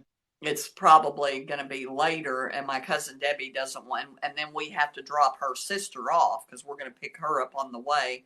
She lives up close to Cincinnati, and we're going to pick her up, and then when we drop her off, you know, rest there for a little while, because 2.5 hours for a bunch of old ladies, because they're all older than me. I'm the youngest one out of that group. Now, my cousin Jennifer, she's like my sister, how my sister's 12 years older than me. Mm. Well, my cousin Jennifer was one of those late in life children like my sister was. And, but anyway, we'll stop at her house and we may stay the night there. That's like it's like halfway. Yeah, And, but I don't have to go by myself. And I didn't want Zach to have to take off work and take me. yeah, and I it's know what better they're. to go with a group. And if you stay over, you stay over. What do you have to rush home for? I know. I mean, I'm not in any hurry. And plus, I like to spend time with my cousins, and I haven't seen my cousins, my cousins that live there. I haven't seen them since my dad died. And because I How haven't long? been up there and they haven't been down here either. Mm, how And long ago was that? 2 years ago, two years Oh, two ago in years. That's August, not too bad. 2 years ago in August. That's the last Mm. time that I saw them. I don't think they've been here since then. And then I don't know if I have on that side of the family, there's a bunch of other cousins. There's other cousins that are quite a bit older than, well, they're all older. My dad was the second to the youngest of 9 children. Wow. My mom was the second oldest of 7 children. So my dad's oldest sister was almost as old as my other grandmother. Mm. She was like maybe 6, 7 years younger than my other grandmother Yeah, that's a lot of kids. because of that space. Yep, And the span. but yeah, and anyway, but there's like this group. There's a group of us, you know, and then the other ones are much older. They're like, I mean, it's not like we don't see them, but we don't see them very often. Mm. And that well, they don't hang out with us. Where Yeah. my cousin Gary, the one whose mother just passed away, that they had 3 children. They had Gary and Rhonda and Linda. And I'm going to say Gary's probably maybe 5, 6 years older than I am. I don't remember how, you know what I mean, but they're all older than I am. Yeah. I have younger cousins, but I never see them because my mother just had one brother, and he was a real piece of shit. So we didn't have too much to do with him after his wife died. His wife was very nice. She wasn't blood related to us, but we liked her better than him. Yeah. So we tolerated him when Gail was around, when Gail was alive. Yeah. We tolerated him and their kids. But then when Gail Yeah. passed, We'll we see. really didn't And have any use for them. on my dad's side of the family, I'm one of the youngest grandchildren. On my mom's side of the family, I'm the second oldest Mm. grandchild. I only have one cousin that's older than me, and all the rest of them are younger. I'm And the oldest out of everybody in my family. I'm the second oldest. I'm the second oldest grandchild. I'm older than all three of my brothers, all three of my stepbrothers, my half brothers, and half sisters, stepsisters. I And got a whole bunch. my daughter was actually my daughter John was actually the second oldest great grandchild. My There my was my even cousin who was older than me had the first great grandchild, and my daughter John was the second great grandchild. But it's very different on my dad. This is my dad's side of the family. My aunt Velma. She, she she's the last one other than the twins. You know, my aunt Geraldine and her twin sister. They're the only two left on my dad's side. And yeah, I have on my mom's side, I just have my aunt Mildred and my aunt Ivan. You know, I always talk about my uncle Walter, but my uncle Walter is my uncle by marriage. Just like right. my aunt Jackie, that lives across the street. She's my mom's brother's wife, and my mom's brother passed away right before I moved here, actually. But anyway, Yeah, I don't have any relatives left. My cousins probably are still alive, and all my steps and halves and whatnot, but I don't really keep in touch with them. I just have the two brothers that I keep in touch with. My two blood yes. brothers. See, I had to create my own. I have all my cousins. None of my cousins, the only two cousins on my mom's side that have passed away are my brother, you know, who died when he was 5, and my aunt Mildred's baby that passed away when she was 8 months old. Those are the only two in my generation on my mom's side. But on my dad's side, I think one of my cousins has passed away. She was the oldest. I don't know how old she was. I don't remember, but she passed away a few years ago. But anyway, what else has been going on? I don't remember. I haven't been doing anything, that's for Meh, sure. I right. barely even made TikToks. The only TikTok that I actually made from scratch was that Ted Nugent one. Yeah, I have a new part-time job now. Ever since I started selling my jewelry online, it's like gotten out of hand. Yeah, let's talk about that. It's crazy. I had the first time I went, I've only done it three times, I think. Two or three times. Three times, I think. The first time I went on and it was just, my regulars. I had like 10, 12 people and it went really well and they bought lots of stuff and okay, good. About $1,000 worth of stuff. Then I did it the second time, which was last Monday, and everybody in creation was home because it was the day after Christmas. Oh, yeah. Oh my God. I had over 200 people for 3 hours. It was madness. That is, well, I can't imagine. It was Because you madness. know how only thing I have to compare it to is, you know, at the beginning of my life when there's sometimes 200 or 300 people, but they don't, as soon as they only have to stay a short time and they're like, seriously, who wants to hear this old lady crap? Yeah. Well, you don't even see me during my jewelry lives because I just have the one phone, so I'm just showing the jewelry. I pan the Mm-hmm. table and the trays and whatnot. So they don't know what I look like. They only know what I sound like because I'm describing what's on the table. But Yeah. to keep up with 200 people, 80 Oh of them my at a gosh. time, Yeah. but I had Oh like yeah. 80 It's like, comments at a time. yeah. It was I like insane. those few times when, you know, it's like in the beginning of my life when I'm always sitting there and I'll remember my friend Brenda, that was her issue with my life. All you do is sit there and say, oh, hi.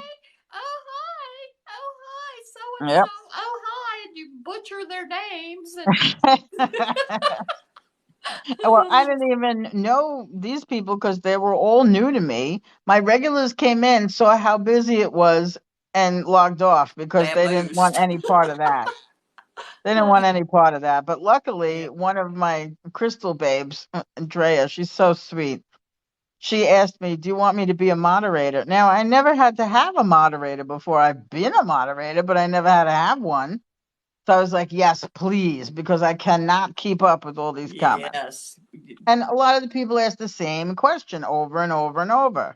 Like, Yeah. is what metal is this? What stone is that? Why are you selling these pieces? Where did they come from?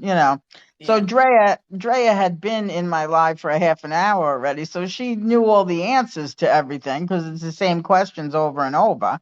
Yeah. So she said, "Yeah, make me a moderator and I'll just answer, the questions I can answer." I was like, "Oh, thank you." So Yeah. she did that. I went on at 9, like maybe 10 after 9, and I was on till almost midnight. And it was 200 people the whole entire time. It was insane. Yeah. I'm pulling my hair out again. Oh, don't pull your hair out. Well, I was That's what sitting. everybody comments on is your hair. So Oh don't my pull your hair God. out. That's oh my God, Diane. That's why nobody was watching my live. I had my hair put away. Oh, there you go. But Somebody yeah. said that to me. I don't remember who said it to me. They're like, I can't remember. It might have been one of my grandchildren. I can't remember who. Oh. One of my grandchildren was like, Grandma, you can't cut your hair. That's your trademark. I'm like, seriously? I got a trademark? Now you do. You Yeah, usually don't find out about. I think you're right because I'm going to tell you that every person that has ever recognized me, I know that is what they recognize. I Your hair. guarantee it. Yep. Because a lot of people say it on your live when they come Uh huh. in. Yep. And well, when I go places, people do that. People come up to me and say that. Yeah. Well, most of these people I'm don't not have. talking about TikTok. I mean, they just come up to me and Yeah. Yeah. say stuff to me about my hair. It's like, oh, I'm not cutting my hair off. What am I Yeah. talking about? Then nobody will ever pay attention to me. Well, a lot of people our age I do not have still long love, hair. I love this one old man. I mean, okay, he was probably 80 something, and he was the cutest thing. And he had this real pretty white hair, but he didn't have very much hair. And he was the sweet, and he was in the store shopping for himself, and he was walking, and he came up to me and he said, "You have the most beautiful hair I've ever seen." And he said, "You're like that princess." And he started to say Rumpelstiltskin. And I said, Rapunzel. "I think you mean Rapunzel." And he's like, "Yeah, that's it." And he said, "I Yeah. love your hair." And so I rubbed his hair, and I said, "I love your hair too." And then every time, like when I would meet him, like, in another aisle or something as I was doing my shopping, he would say, "Hi, Rapunzel." That's cute. He was the cutest. Yeah, when little old men look at me in the supermarket, as soon as we make eye contact, I know they're going to say something to me, so I just put up my hand. Don't. I like those Don't. old men. Don't. They're adorable. I cannot stand old men. They Well, irritate me. creepy ones. Find them all creepy. See, creepy ones don't really, they kind of don't say anything to me. Oh, they always say something to me. Yeah, they don't say, creepy ones don't say anything to me.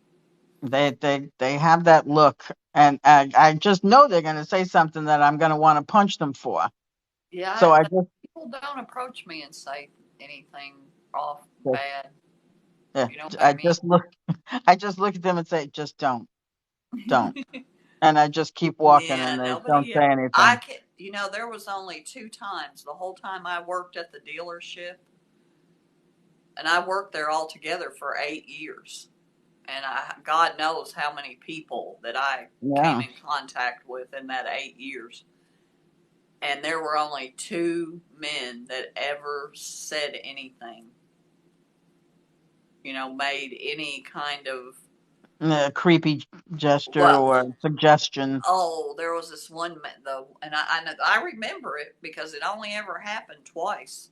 And I mean, the one man actually didn't have much of an opportunity to say anything to me, but there was these people that were working in the dealership installing all this new woodwork, and they were, I guess they were like finish carpenters, and so they had been there for more than one day. And I can't remember his exact words, but I remember, and when somebody says anything like that to me, my hair, I don't mind somebody commenting on my hair. Don't comment on anything else. You can comment on my hair. Don't be commenting on anything else. And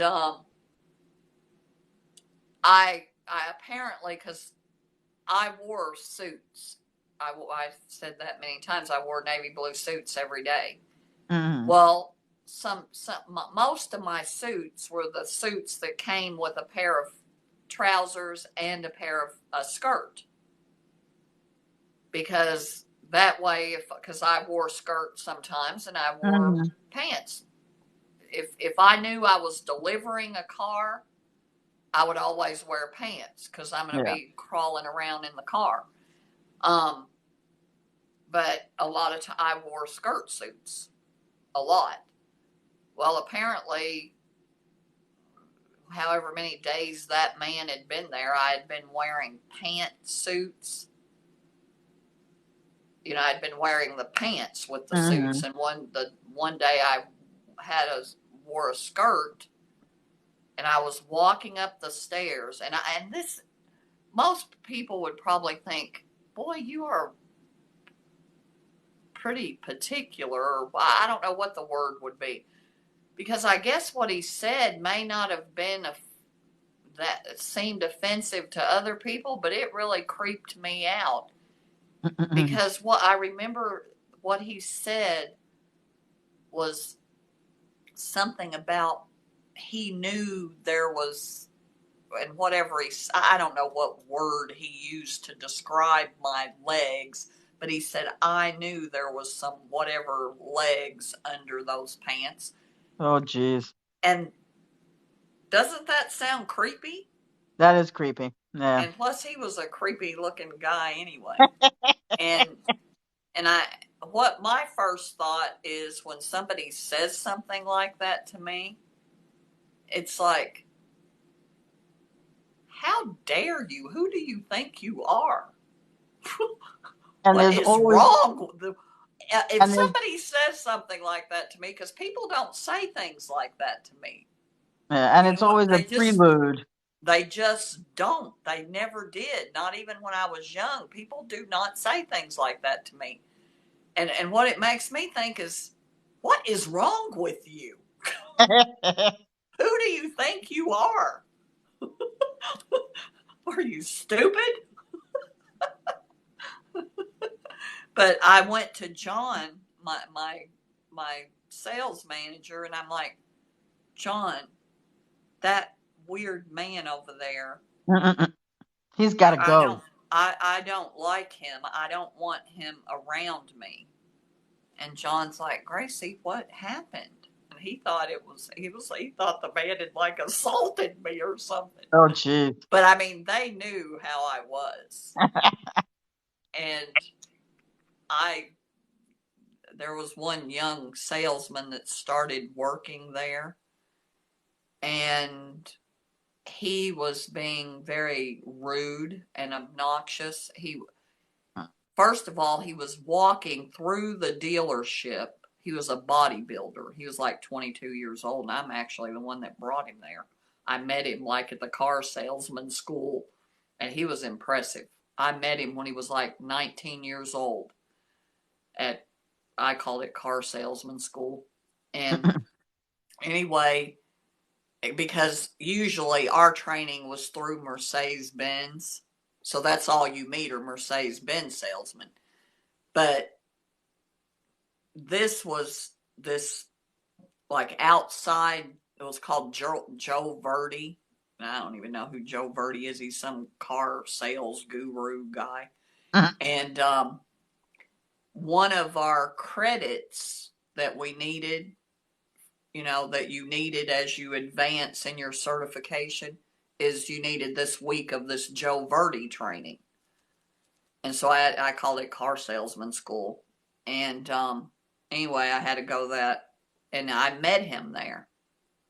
And he was absolutely impressive. And he was very fast because I was the only Mercedes-Benz salesman there. And I was the only woman there too. But anyway, once you stand out, he was very interested in selling high-line cars. And I was so impressed with him. I gave him one of my business cards because he lived in Mansfield, Ohio. And I told him, I said, if you ever decide to move to Columbus, come to the dealership. Well, when he was 21 years old, he walked into the dealership one day, and I'm actually the one that greeted him. And I went to the sales manager, and I'm like, John, remember that kid that I told you about when I went to the car salesman school? And it had been, 3 years ago. Oh, and geez. I'm like, remember that kid? And he's like, yeah, sort of. And I said, he's in the showroom. And he's like, well, show him in. And he went in and he hired him. And then they blamed me for it. Because, no, he ended up, he's a motivational speaker now. He's actually, Oh, jeez. no, he's actually, but he's, and he kind of, he was I'm going to call him a shyster. He was this good-looking kid, and he just had that. He was good-looking, and he had the woo, that woo factor. It's actually something when you do Strength Finder, that's what they call it. It's called woo.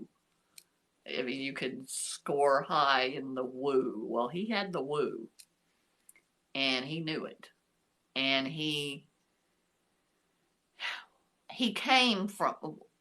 they hired him to actually work with me and be my assistant because I was the director of internet sales, but I did all of it.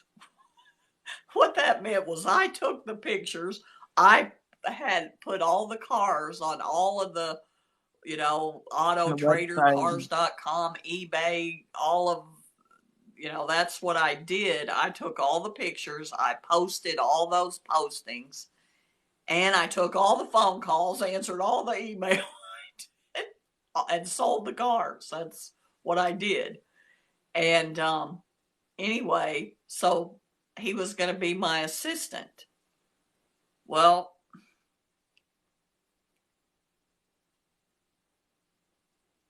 all of the salesmen that I worked with, because you couldn't do that job if you were not egomaniacal. You really couldn't. You really needed, and they are, but not necessarily all salesmen. Most salesmen are kind of egomaniacal. These, because they're the prima donna. That's what the other car salesman called us. Were the prima donnas, and he was so egomaniacal that he actually did not do what I told him to do. And nobody else at the dealership did that. They all did what I told them to do. Well, they all knew better. Well, that's what the president there told me whenever I left and went back to Abrasive Tech, because I was there 6 years. And then when Brad died, 6 months later, I went back to Abrasive Technology and stayed there 6 years, and then went back to Mercedes-Benz for 2 years. And That was just what I did. And anyway, he told me whenever I left, because you know how I am, there's a certain way that I want things done, and it's the only way. And that's what he told me. It was a conversation we were having, and he said, yeah, we all just did everything the way you wanted us to, and everything has to be done just like this. Everything has a process, and you need to follow the process. And I'm like, what are you talking about? You never said anything to me about that. And he said, no, it was much easier to just do it. Just do it. And they would tell new salesmen that, don't ask any questions, just do it. And what he did, because all of my descriptions, I pulled right from Mercedes-Benz website. You know, the descriptions of the cars online. Mm-hmm. I didn't sit there and hand write every description of all those cars, because I'd have 110, 15 cars online at any time.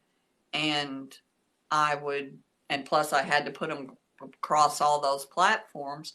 I just cut and pasted right out of the Mercedes-Benz website, because people buying those cars, they don't want to hear those flowery descriptions. They want the facts, you know, all of the data. And that's mostly what was there, the data.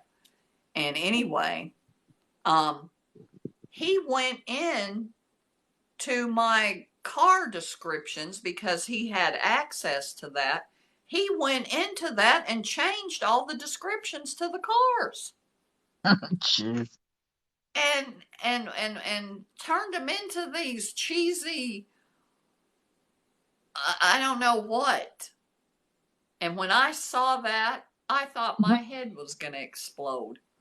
Did you flip out? And yes, I did. I went over to his desk and I said, what in the world is wrong with you? Don't you ever in your life change one of those descriptions again. No, absolutely not. This is not a Chevy dealership or whatever it was that he came from. No. And anyway, he's like, Gracie, this is how I want it to be. And I said, no. You don't have any say-so about this. You are here to do as you're told. Well, that did not sit well with him. So the president's office was right down the hall. So I said, let's go. So we went in there and I said, Mark, you need to explain to him. And so he said, well, is she my boss? And he said, well, technically, no, but you have to do what she tells you to do. And so technically, yes. If you don't do what she tells you to do, then you won't be able to work with her. You will not. If you want to sell online, then you have to do it the way she tells you to do it. Because I wrote a whole manual of how to do it. I mean, it was a manual this thick of exactly how you do everything. And how I wrote that was he sent me to Tallahassee for a week to work with these two young salesmen there that were really, because keep in mind, this is early on when he was selling cars online. They were very successful. So he sent me to Tallahassee to spend a week with them. Well, I spent a week with them, and I wrote I asked them and watched exactly, precisely how they did everything, and I wrote a manual while I was there. Well, I took the notes, and then I came back and wrote the manual. It was like this. And I gave that to him, and I told him to read it and to follow it exactly. Well, he chose not to do that. And so I told, and he went, here was what almost I couldn't even believe. After he did it the first time and I told him not to ever do that again, he did it again. And I'm like, no, no, no, no, no.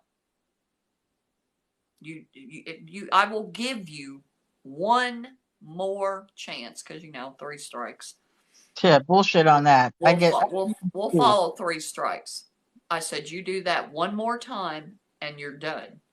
Now, whether John's got a job for you outside of internet sales or not, I don't know. You'll have to go discuss that with him. But you do that one more time and we're done. You do one more thing. It'd have to be the same thing. You do one more thing that is not in that manual and you're And you done. are out of here. And so I don't know what it was the next thing that he did. He didn't do that exact same thing again, but he did something. Well, he didn't do that again because after the second time I locked him out of everything. So he couldn't change anything. Good, because he's not supposed to be in there. Well, anyway. and he didn't like because I wouldn't, and because, and I've told this story before, I was the only car salesman in the United States who had their picture on Auto Trader. Like in the posting of the cars, when you go online to look for a car on autotradercars.com, you don't see a picture of a salesman. Well, our header, I created our header and it had my picture on it. Everything had my picture on it. That was Brad's idea. Everything. He said, you need to be like a realtor. And they put their faces everywhere. Yep. I ran my own ads in neighborhood paper. And Brad's the one that had the idea. He said, go make an appointment at a photo studio and they probably have something called a realtor package. Well, they actually did. Because how realtors, that was where he got the idea, the way realtors put their picture on everything. Mm-hmm. And so I went over there, got the pictures taken, and then, I could do the ads myself. And I did all the ads myself and created the headers, for like the eBay store and everything. It was a header that had my picture that I created. And face is plastered everywhere on the internet. I even had a logo. Well, people would see me on the street. They would say, hey, you're that internet woman. I even had a logo. I even created a logo it said Ask for Gracie. Uh-huh. And I had a newsletter, and I had branded myself because Mark told me that. Mark said, here's how they teach you. You sell yourself, you sell the house, and you sell the car. That's the order. That's what he told me to do, so that's what I was doing. And then Mercedes-Benz came in, and they had looked at all of our online presence and everything, and they said, you have let this salesperson brand themselves, because I created my own brand.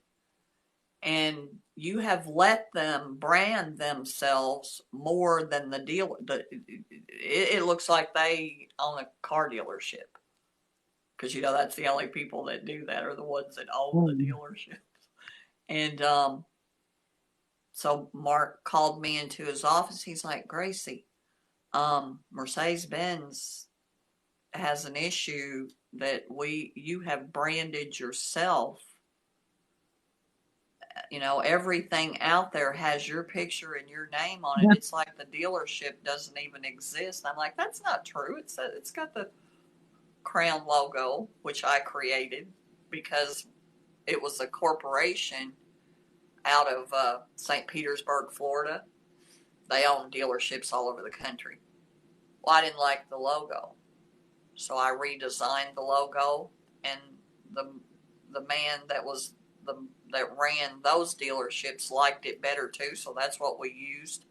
And the people in Florida said, you can't use that logo. That's not our logo. But it looked, at a glance, it was the same, but mine was much nicer. Mine was fancier. and more elegant look. It looked more like a Mercedes-Benz logo. Theirs looked like some crappy dime store thing. I see Johnny here.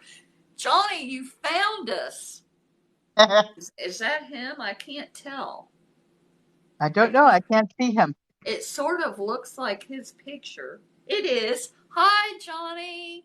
I'm sorry. I had to go to my alternate account because the speaker in my new phone is crap.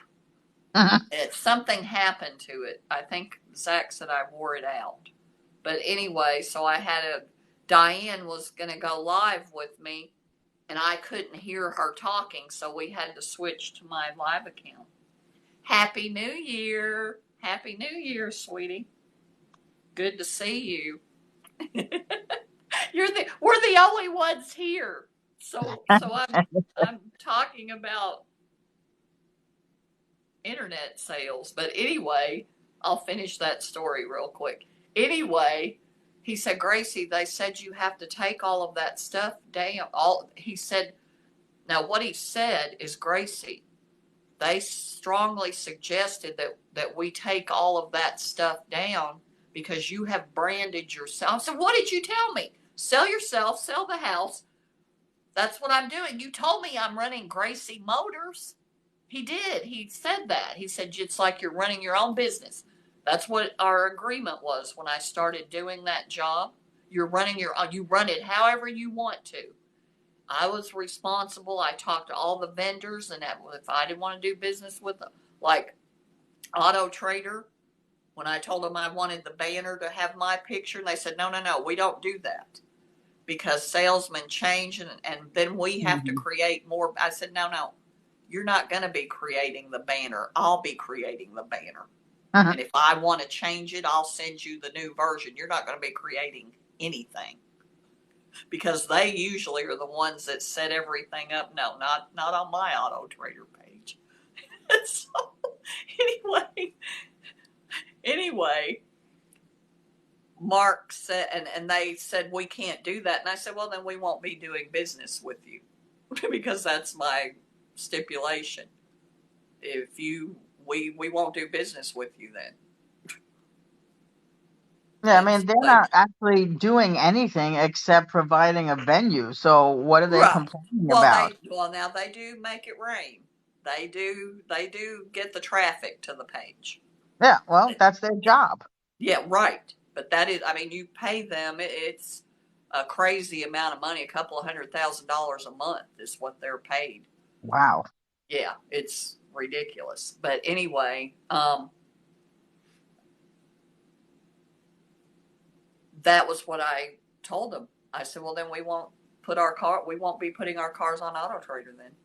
And so they let me have my banner. But anyway, Mark said they suggested that we take all of that stuff down. And I said, okay, go ahead. And he said, what do you mean go ahead? And I said, well, they said you need to take all of that down. And I said, I know you certainly don't think that I'm going to go take it down. And he's like, well, Gracie, you're the only one here that knows how to. And I said, well, I'm not doing that. I said, if you want it taken down, then you need to get somebody else to take it down. I'm not doing that. How stupid would that be? And I got to tell you, when I left there, I promised him when I left there that I'd have all of that cleaned up. Get rid of all that stuff. Mm. Diane, it was like a virus. I would get rid of it in one place, but what happened, you can imagine, all of the cars, every car that I posted had that, my logo and that banner. Well, even after you sell those cars and take them offline, they still come up in Google searches. Oh, so. Yeah, and it was like, oh my God, I have cleaned this up as best as I can. But it's still going to come up in searches once in a while. But you know how that works. How if something is searched like Yeah, that over it and never over. goes away. Yeah, it will it'll keep dropping further and further down. You know, it'll keep Yeah. dropping further and further down. But see, it I had everything because I learned to do that. Because when I first did it, I didn't know how to make it rain. We had to hire a company that was actually called Rainmaker that, you know, makes it rain traffic on your website. Mm. And I didn't like those people very much. And so they were kind of shady.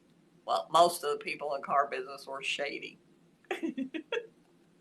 Well, So, why do you think used car dealerships get such a bad rap? oh, and they have earned every bit of it. I'm telling you, they have earned that reputation That's because terrible. there are some, I mean, oh my God.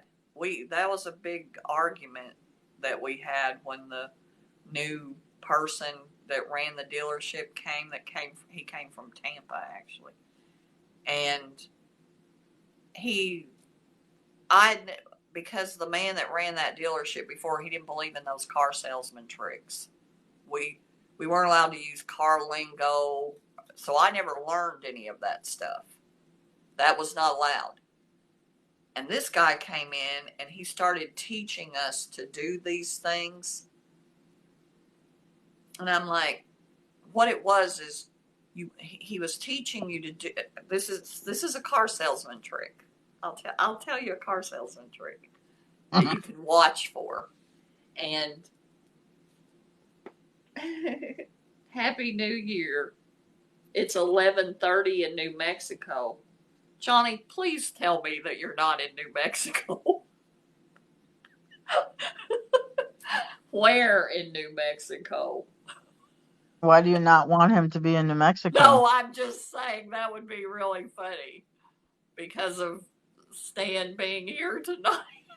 No. I did not know that Johnny was in New Mexico. Please tell me you're not in Albuquerque. Oh my God. But Johnny. I'm gonna tell you a car salesman trick.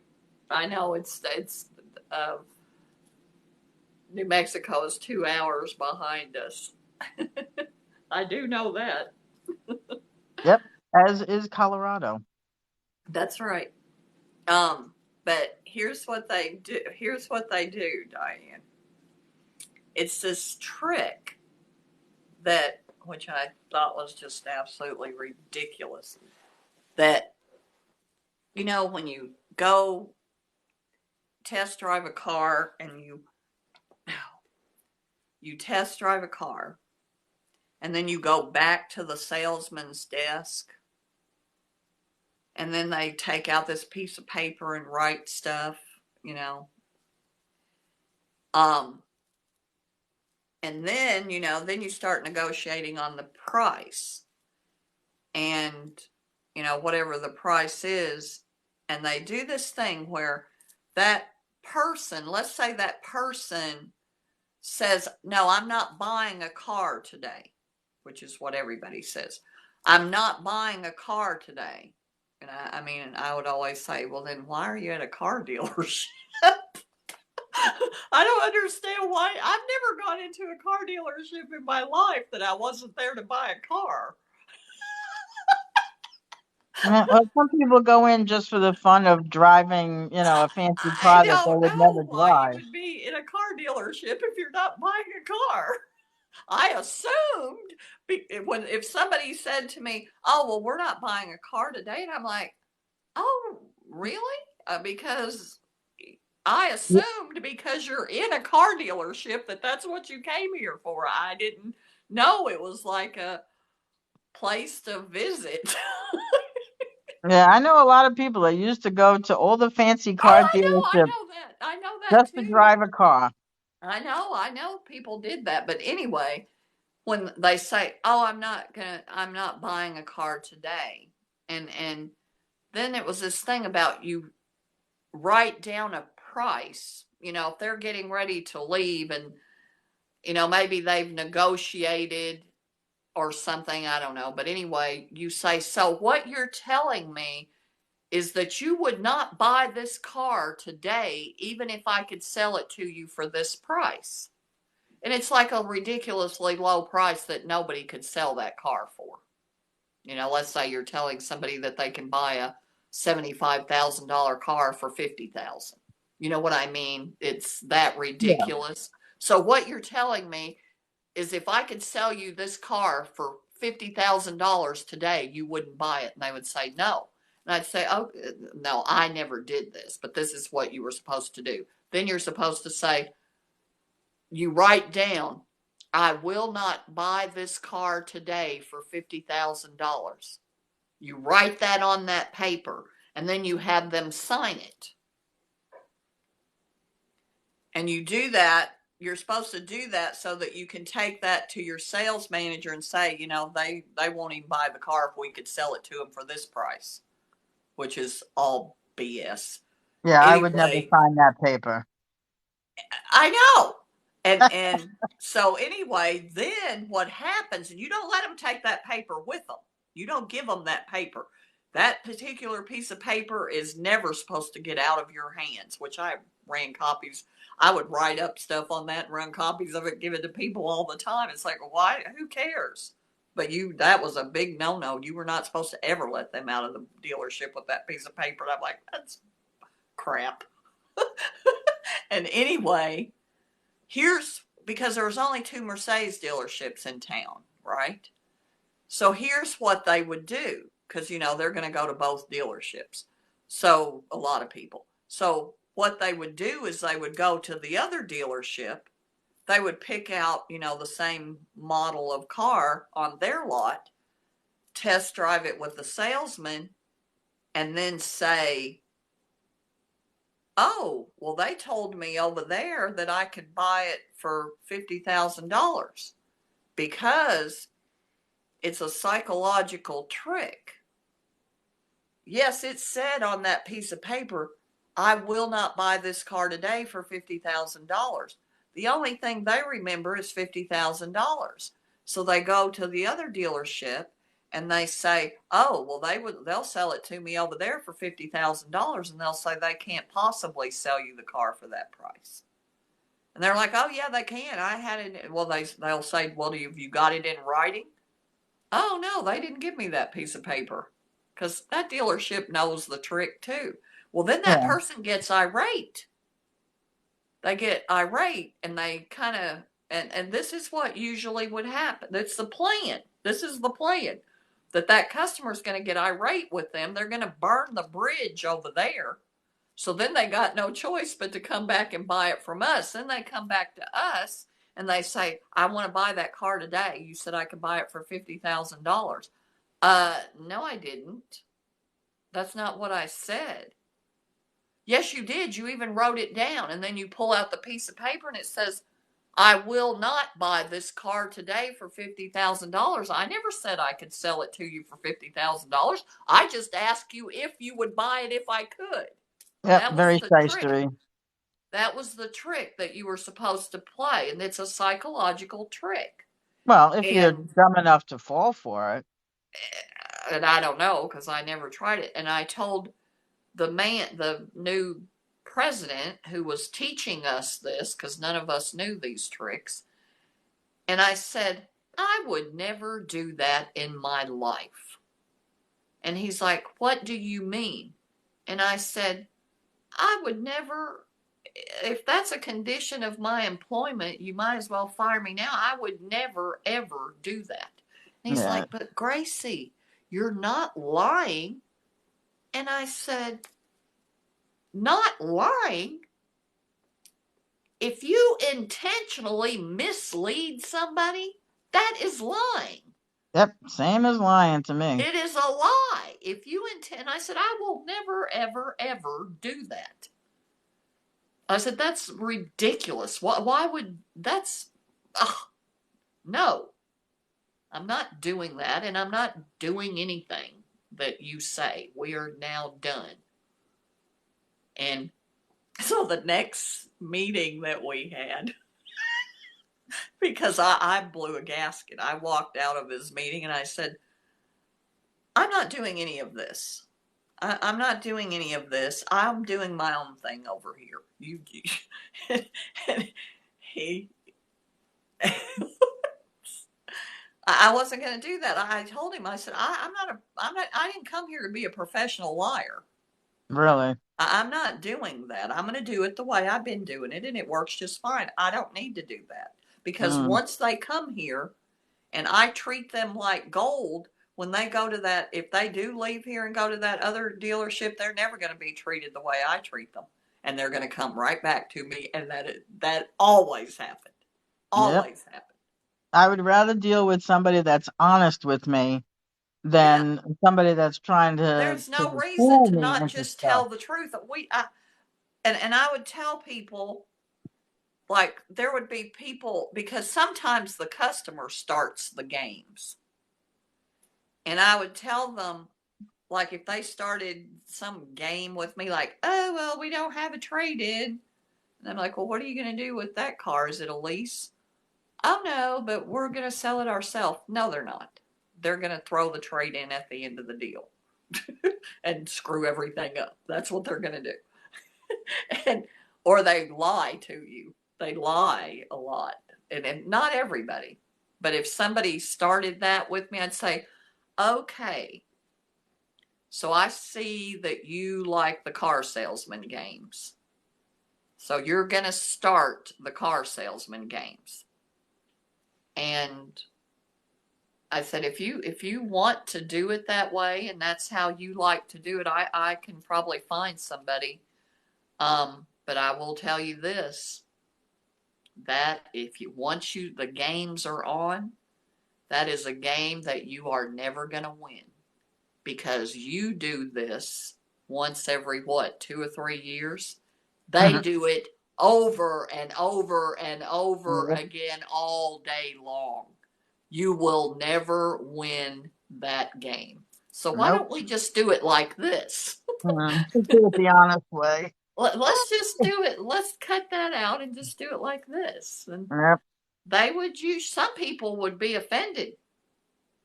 I'm like, okay, you need to go find yourself Well, that's their problem. somebody that knows how to play the game with you because I don't know how, I don't do it that way.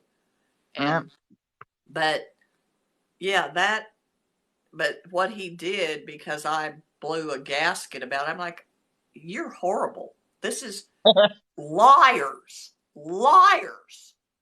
And you know what liars are akin to? Thieves. And I stormed out of the meeting. Well, the next meeting that he had, and there were some people that were not at that meeting because so they didn't know what he was talking about. When he sat down at the table, he put a bunch of stuff, I don't even know what it was, like, I don't know, coasters and stuff in the middle of the table. And he said, we are all a den of thieves here. And we all go out and we gather up as much loot as we can.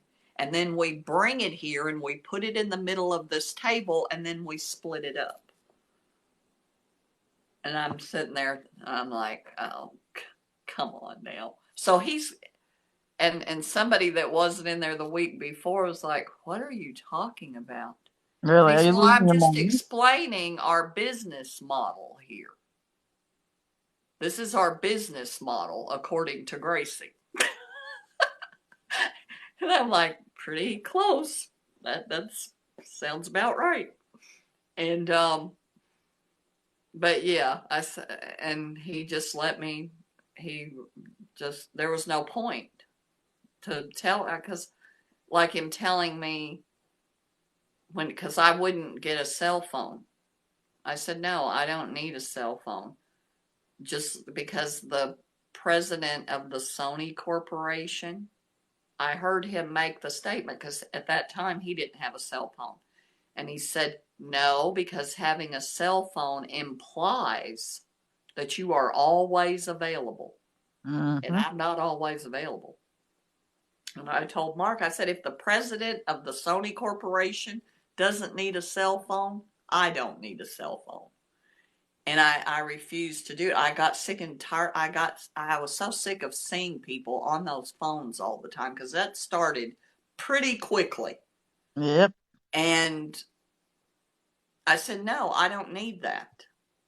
I use the computer. I don't need that. Well, he bought me a BlackBerry. And he said, Gracie, you are the internet salesperson. And he said, now, I don't want the cell phone lecture. I already know the cell phone lecture by heart. I don't want that lecture again. I want you to take this and I want you to use it because you need to answer those emails. And it got to where you only had 2 minutes to respond to an internet lead or they were gone. Jeez. And Brad made the rule that I brought the phone home with me and I was answering emails and texts all the time. And Brad said, that phone goes off at 10 o'clock at night. We're not doing this. Because there were people calling from all over the country. He's like, no. That phone is going off at 10 o'clock at night. And if Mark doesn't like it, you tell him to call me. Because we're not doing this. And anyway, so that's what I did. But he's like, just take it. He bought it and paid for it. And well, then I was like on the showroom floor with a customer and they kept paging me because one of my other customers had come in or I had a phone call, or actually it was a phone call or an internet lead. And I wouldn't answer the page because I was with the customer. I wouldn't answer I turned the cell phone off when I was with the customer. And he called me into his office like, Gracie, I need you to answer that phone. If somebody calls you, you can't turn your phone off when you're with another customer. And I said, then I'm not going to have the phone. And he said, no, if you answer the phone, it makes them think that you're busy. And people like to do business with people that... I said, no, it doesn't. What it tells them is that whoever is on the other end of that phone is more important than they are, and I will never do that. Yep.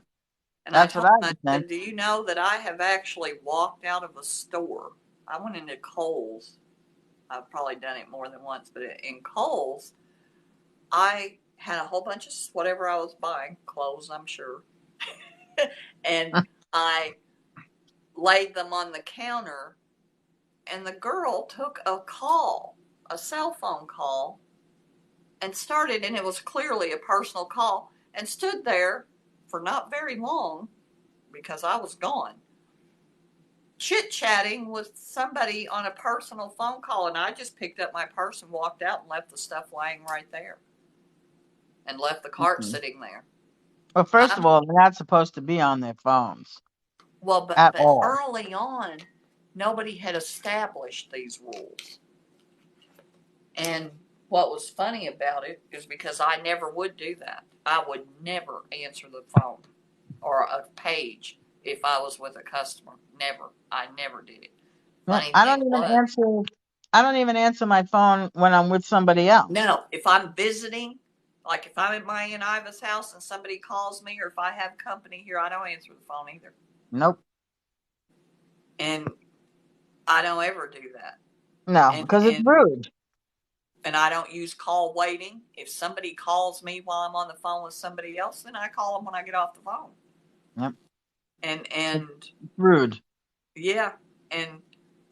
But by the time I went back to the dealership after I had been gone for 6 years, guess what the new rule was? Don't ever answer your cell phone while you're with a customer. And I'm like, oh, isn't that funny? I guess I was ahead of my time. It's just plain rude. I mean, I don't see how anybody could see it any other way. If you're that person talking to you and that person says, oh, hang on, I got to take a phone call, that's just plain fucking rude. I'm sorry. That is just rude, and I would just walk right out of the place because it's absolutely. unnecessary. I will still do that to this day. Yep. And it had already gotten so bad. Like when the last time when I was at Otterbein, you're sitting there in class and people are sitting there on their phones. Mm-hmm. Not even, and the professor doesn't even say a word about it because, I mean, she doesn't care, or he or she doesn't care. Yeah, because whether you pay attention or not, it's not their Your problem. They education don't is your care. responsibility, not theirs. So Yep. you want to come here and spend your money and not learn anything and fail the course, that's, you Yep, know, that's your problem. yeah. And Well, Gracie, I'm gonna have to say goodnight I know I because saw you yawning, and I need to it, go to bed too, even my though. eyes start to burn when I look at the phone for too long. Ever since my Look, my cataract watch! surgery, Fireworks were going off on my watch. on the watch. Yeah, my eyes start But to burn after a while. I Plus, it's had time for somebody a ladies' here. room break. No, nobody's here. Everybody's gone. Nobody. Yeah, I And have. Good night, honestly. yeah, and I have honestly, I don't know on here, and she keeps popping in. She's a it's getting sweetie. ready to pop midnight right now in New Mexico. Yep, that's the truth. So she's got to go and So call we her real friends. no, no, he's not gonna text me or call me. I don't think he spent more time with me being here tonight, but he was in and out than he has in 2.5 years. What are you talking about? Bye. Nice. Night. All right, Love honey. you, and I'll see you Thursday. All right, sweetie. Love you. Take care. Bye. Bye Thank you bye. so much for doing this, Diane. It was Sure. It was we nice had to have we company. didn't spend New Year's Eve alone. There you go. Bye Night, bye. night, sweetie. Well, good morning, not good night. Yeah. Good night, honestly. Night. Bye Well, wait, I'm trying. bye.